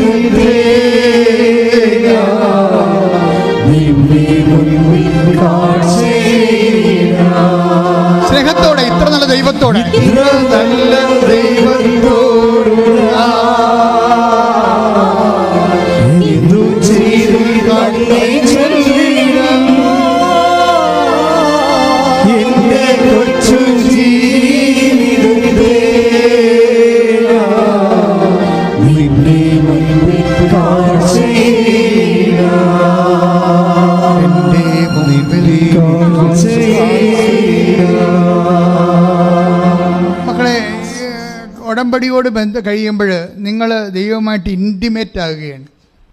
ഇപ്പം നിങ്ങൾ ഇപ്പോൾ സോഷ്യൽ മീഡിയയിലൊക്കെ പറയാതെ എൻ്റെ ചങ്കാണെന്നൊക്കെ പറയത്തില്ലേ, അതുപോലെ ഈശോ നമ്മുടെ ചങ്കാകണം, അമ്മ നമ്മുടെ ചങ്കാകണം. ഇൻറ്റിമസിയുടെ അകത്ത് വലിയ കാര്യമുണ്ട് ഇതിൻ്റെ അകത്ത്. എന്നുവെച്ചാൽ ആത്മബന്ധം. കാര്യം ഈശോ പറഞ്ഞ ആത്മബന്ധം ഉണ്ടായാൽ വെളിപാടുകളുണ്ടാകും. നമുക്ക് ഇപ്പോൾ നമുക്ക് ജപ്തി നടപടിയാണെന്ന് വിചാരിച്ചോ, പക്ഷെ അതിൻ്റെ വഴി ആർക്കറിയാം? ദൈവത്തിനറിയാം. നീ ഇപ്പം ജപ്തി നടപടിയാണ് നിനക്ക്, നീ രക്ഷപ്പെടാനുള്ള വഴി ആർക്കറിയാം? ദൈവത്തിനറിയാം. അതുകൊണ്ടാണ് എന്താ പറയണത്, നീ നടക്കേണ്ട വഴി. 32:8 സങ്കീർത്തനം എപ്പോഴും പറയാറുണ്ട് ഞാൻ. ഒന്ന് പറഞ്ഞ്, നീ നടക്കേണ്ട വഴി, നിന്റെ മുഖത്ത് നോക്കി ഞാൻ നിന്നെ ഉപദേശിക്കും. അപ്പം നീ ഇസ്രയേലിലാണോ, ഇസ്രയേലിലാണോ അതുപോലെ തന്നെ മാൾട്ടയിലാണോ അല്ലെങ്കിൽ ഓസ്ട്രേലിയയിലാണോ പോകുന്നത്? കഴിഞ്ഞ ദിവസം ഒരു സാക്ഷി വഴി എടുത്തത് എന്താ വെച്ചാൽ, അയാൾക്ക് ഇസ്രയേലിൽ പോകണം. മെസ്സേജ് എടുത്തപ്പോൾ ഞാൻ പറഞ്ഞ് ഇസ്രയേലിൽ പോകാൻ പറ്റത്തില്ലെന്ന് പറഞ്ഞു. അപ്പോൾ അയാൾ പറഞ്ഞു, എന്നാ വെച്ചാൽ ഞാനെല്ലാം സെറ്റ് ചെയ്ത് ഏജൻറ്റുമായിട്ടൊക്കെ സംസാരിച്ച് വെച്ചിരിക്കുകയാണ്. ഞാൻ പറഞ്ഞു, മെസ്സേജ് ഇല്ല, മാൾട്ടയിൽ പോയിക്കൊള്ളാൻ പറഞ്ഞു. കരയാക്കി റബ്ബർ വിൽപ്പന റബ്ബർ കട പൂട്ടിപ്പോയി, കടം കുറേ ഉണ്ട്. പക്ഷേ എന്താ ഇസ്രയേലിൽ പോകണ്ടെന്ന് പറഞ്ഞത്? എന്താ ഇസ്രയേലിൽ പോകേണ്ടത്? മെസ്സേജ് എടുക്കുമ്പോൾ ഇസ്രയേൽ പോകണ്ടെന്ന് പറയാൻ കാരണം അയാൾ ആ മെസ്സേജ് കിട്ടണവരെ ഇസ്രയേലിൽ പ്രശ്നമൊന്നുമില്ല. 3 ദിവസം കഴിഞ്ഞപ്പോൾ ഹമാസ് 11 പേരെ കൊന്നവിടെ. കഴിഞ്ഞ ആഴ്ച 11 പേരെ ഇസ്രയേൽക്കാരെ കൊന്നു. അപ്പോൾ തീർച്ചയായിട്ടും റംസാൻ കാലത്ത് യുദ്ധം ഉറപ്പാണ്. ഇയാൾ അവിടെ ചെന്ന് കഴിഞ്ഞാൽ ചെല്ലാനും പറ്റത്തില്ല, കാശ് കൊടുത്താൽ പോയതാണ് തന്നെ.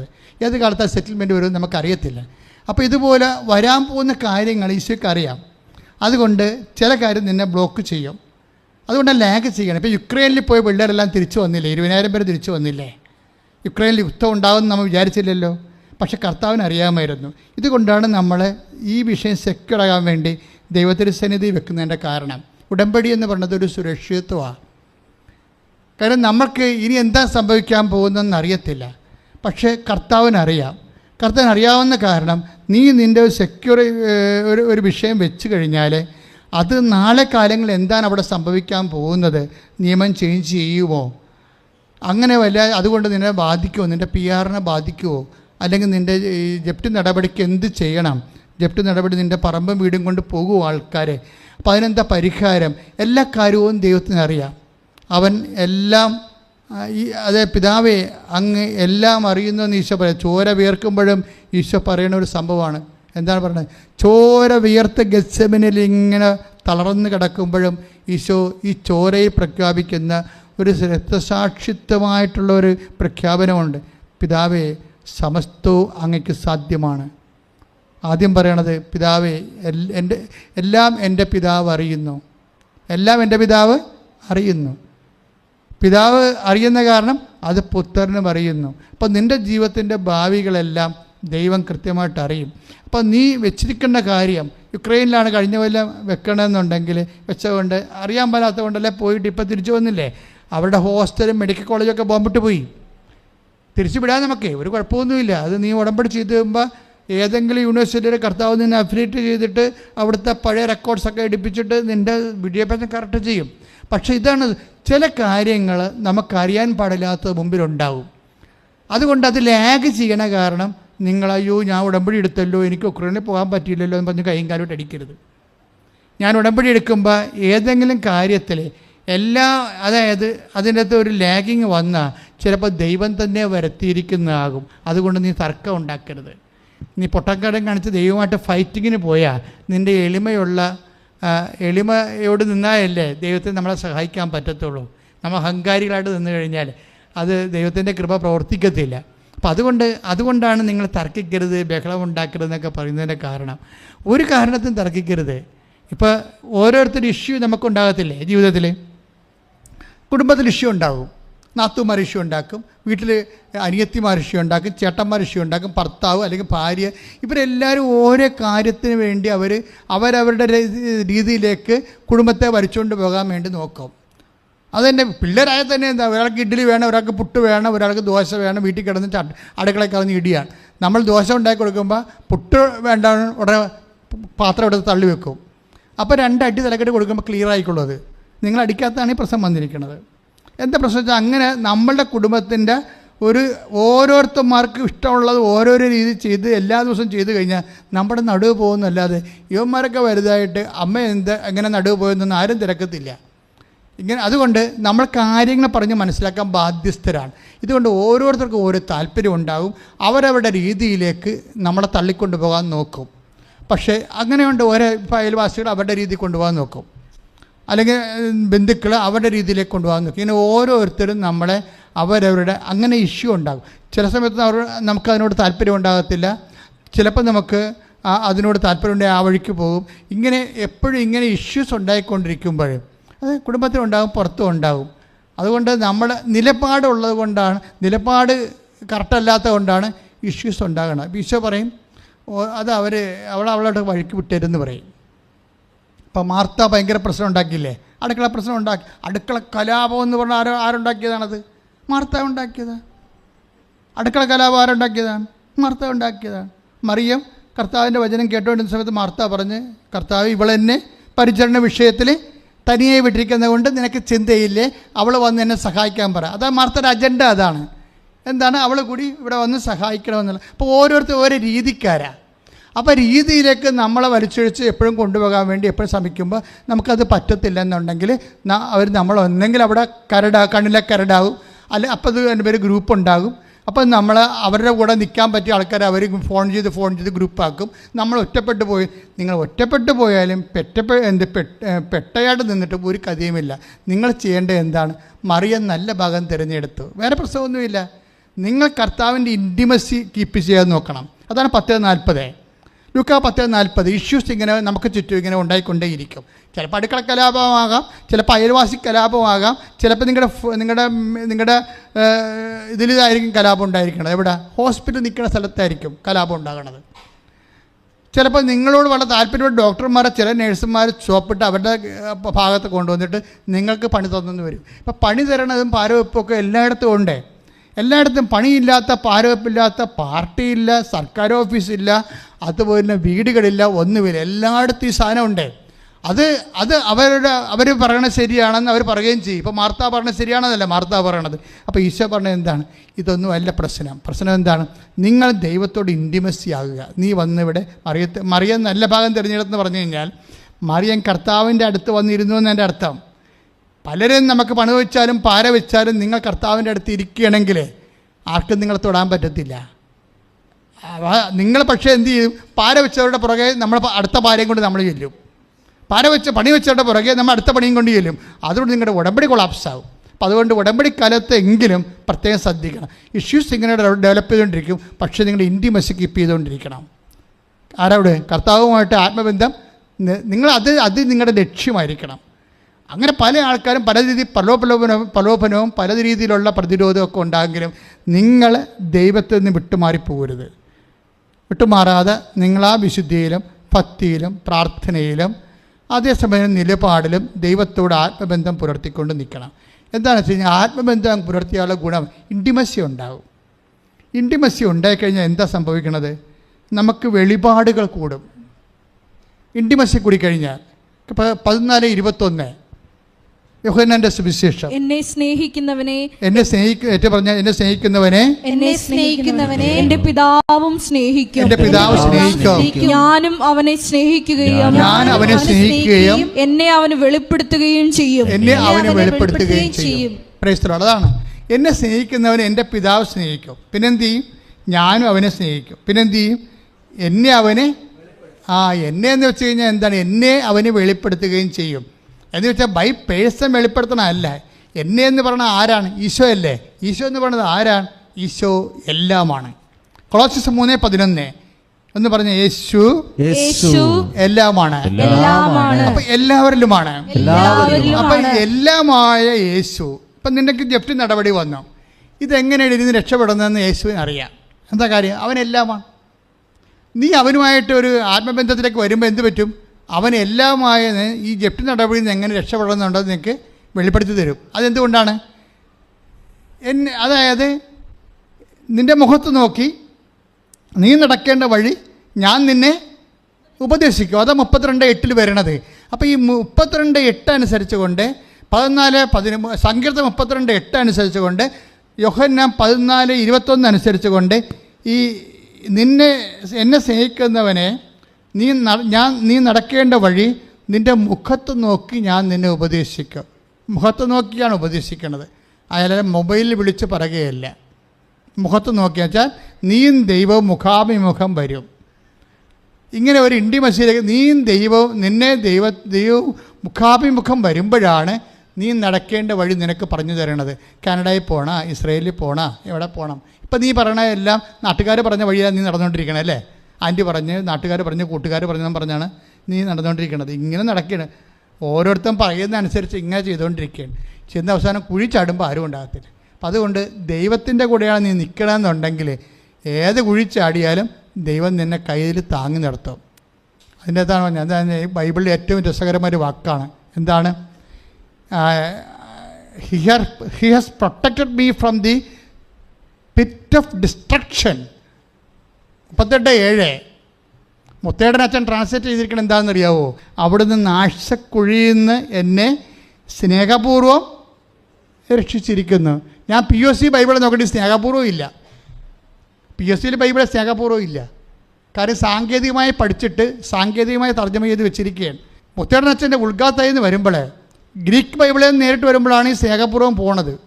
പക്ഷേ standard version, revise standard version, RSV Bible, American Bible, അത് ഒറിജിനൽ ബൈബിളാണ്. അതാണ് സഭയ്ക്ക് പഠിക്കാൻ നമ്മുടെ ഔദ്യോഗിക ബുക്ക് അതാണ്. അതിൻ്റെ താഴെ എഴുതിയിട്ടുണ്ട്, ടിപ്പണിയിലുണ്ട്, വിത്ത് ലവബിൾ ഹാർട്ട്, സ്നേഹപൂർവ്വം. വിട്ടുകളഞ്ഞിട്ടില്ല. ദൈവം നിന്നെ രക്ഷിക്കുകയാണെങ്കിൽ ദൈവം നിന്നെ സ്നേഹപൂർവ്വമേ രക്ഷിക്കത്തുള്ളൂ. ഇപ്പം നിൻ്റെ കൈ വാതിലിൻ്റെ ഇടയിൽ പോയി, നീ എന്തു ചെയ്യും? അമ്മ ഇങ്ങോട്ട് വന്നിട്ട് വലിച്ചൂരി കണ്ട് എടുക്കുക, അപ്പോൾ കൈ അവിടെ ഇരിക്കും. നിൻ്റെ കൈ വാതിലിൻ്റെ ഇടയിൽ പോയി കഴിഞ്ഞാൽ നിൻ്റെ നീ കിടന്ന് കാറുമ്പോൾ അമ്മ വരും.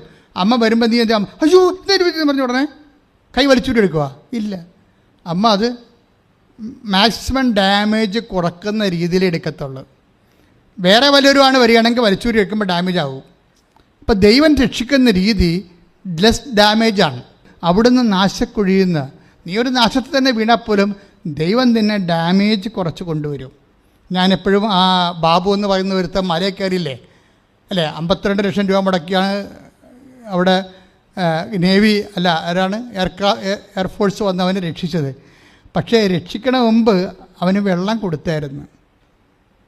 വെള്ളം കൊടുത്തു, അവൻ്റെ കുശലപ്രസവങ്ങളൊക്കെ ചോദിച്ച് മനസ്സിലാക്കിയിട്ടാണ് അവരവനെ പതുക്കെ എയർലിഫ്റ്റ് ചെയ്യണത്.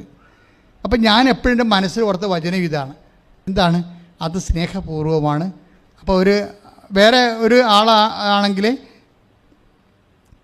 അത്രയും ഉത്തരവാദിത്തമില്ലാത്ത ഒരാളാണ് എങ്കിൽ അത്രയും ഒരു സേഫ്റ്റി കിട്ടത്തില്ല. ദൈവം നമുക്ക് തരുന്നത് സേഫ്റ്റിയാണ്, സംരക്ഷിക്കും നമ്മളെ. ഈ സംരക്ഷണം നഷ്ടപ്പെടുന്നത് ഇൻറ്റിമസി പോകുമ്പോഴാണ് സംരക്ഷണം പോണത്.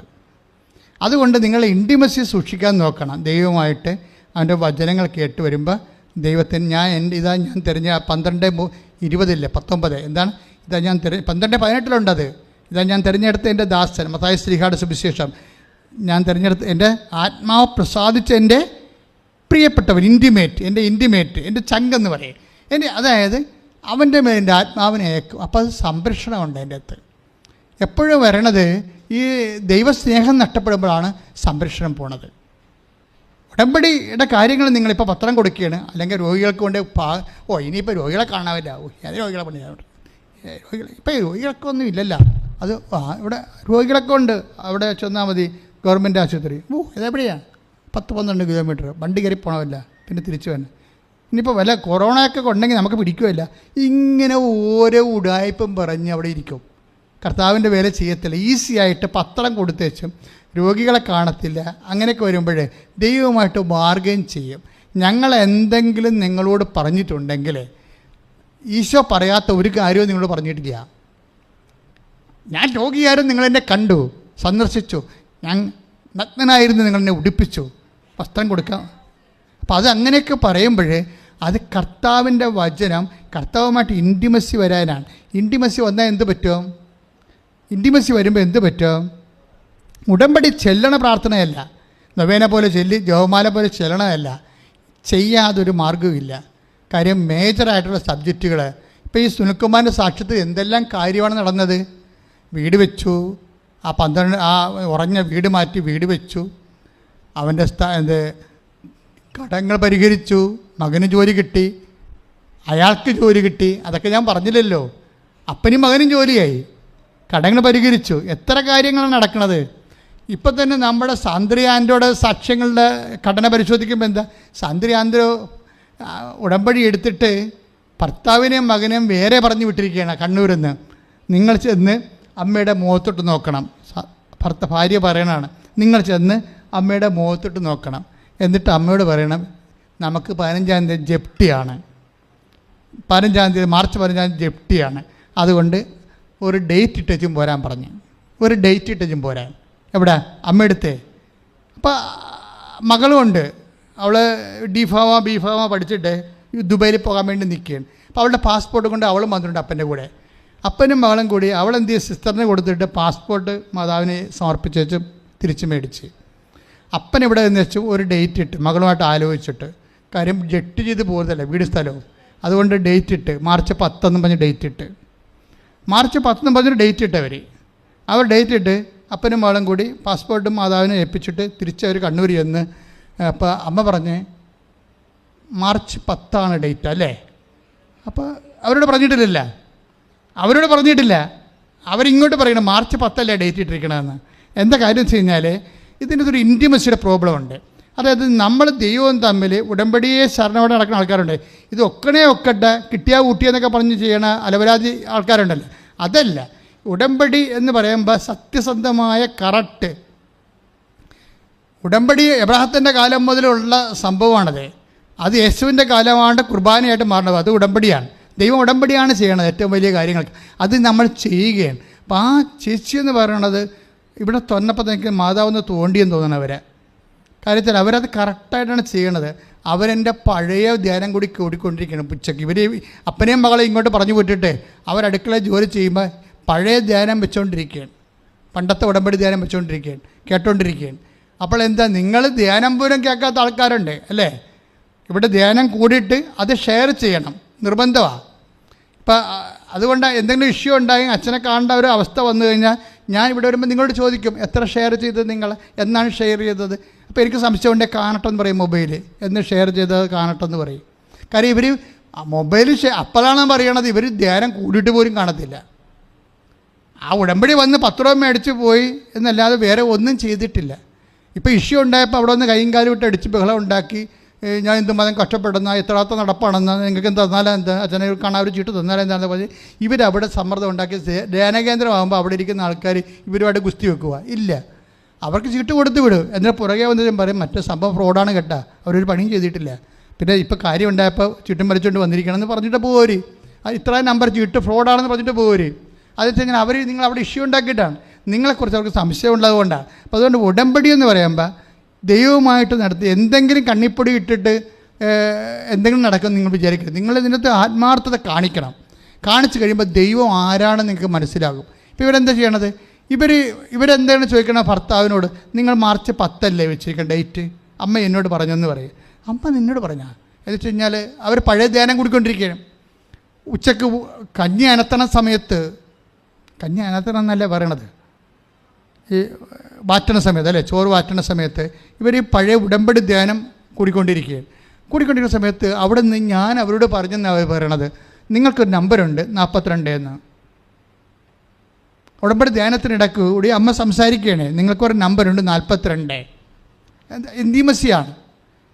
നീ നടക്കേണ്ട വഴി നിൻ്റെ മുഖത്ത് നോക്കി അമ്മ ഉപദേശിക്കുകയാണ്, നിങ്ങൾക്കൊരു നമ്പറുണ്ട് 42. അവർ കലണ്ടറിൽ പോയി നോക്കി. അവരന്ന് ഈ സ്വരം കേട്ട സമയം മുതൽ അവർ മൊബൈലിൽ വെച്ചുകൊണ്ടിരിക്കണേ, മൊബൈലിൽ നിന്ന് സാധനം വന്നത്. അവർ ആ ഡേറ്റ് തൊട്ട് അവർ 42 ദിവസങ്ങൾ കലണ്ടർ എണ്ണി നോക്കിയപ്പോൾ 42-ാം ദിവസം മാർച്ച് 10. അതാണ് അവർ മാർക്കിയിരിക്കണം, മാർച്ച് 10. കൃപാസന മാതാവ് സമയത്തിൻ്റെ മാതാവാണ്. അതേപോലെ തക്ക സമയം അമ്മ തീരുമാനിക്കുന്നു പറഞ്ഞതിൻ്റെ കാര്യം അതാണ്. അതായത് അപ്പോൾ ഭർത്താവ് ഇട്ടിരിക്കുന്ന ഡേറ്റും മാർച്ച് 10. ഇവർ തമ്മിൽ അറിയാൻ പാടില്ലാതെ അവർക്ക് ഇട്ടിരിക്കുന്ന മെസ്സേജാണിത്. പക്ഷേ എന്താ സംഭവിച്ചിരിക്കുന്നത്, പിറ്റേ ദിവസം ഇവർ നടക്കേണ്ട വഴി കാണിച്ചു കൊടുത്തവർക്ക്.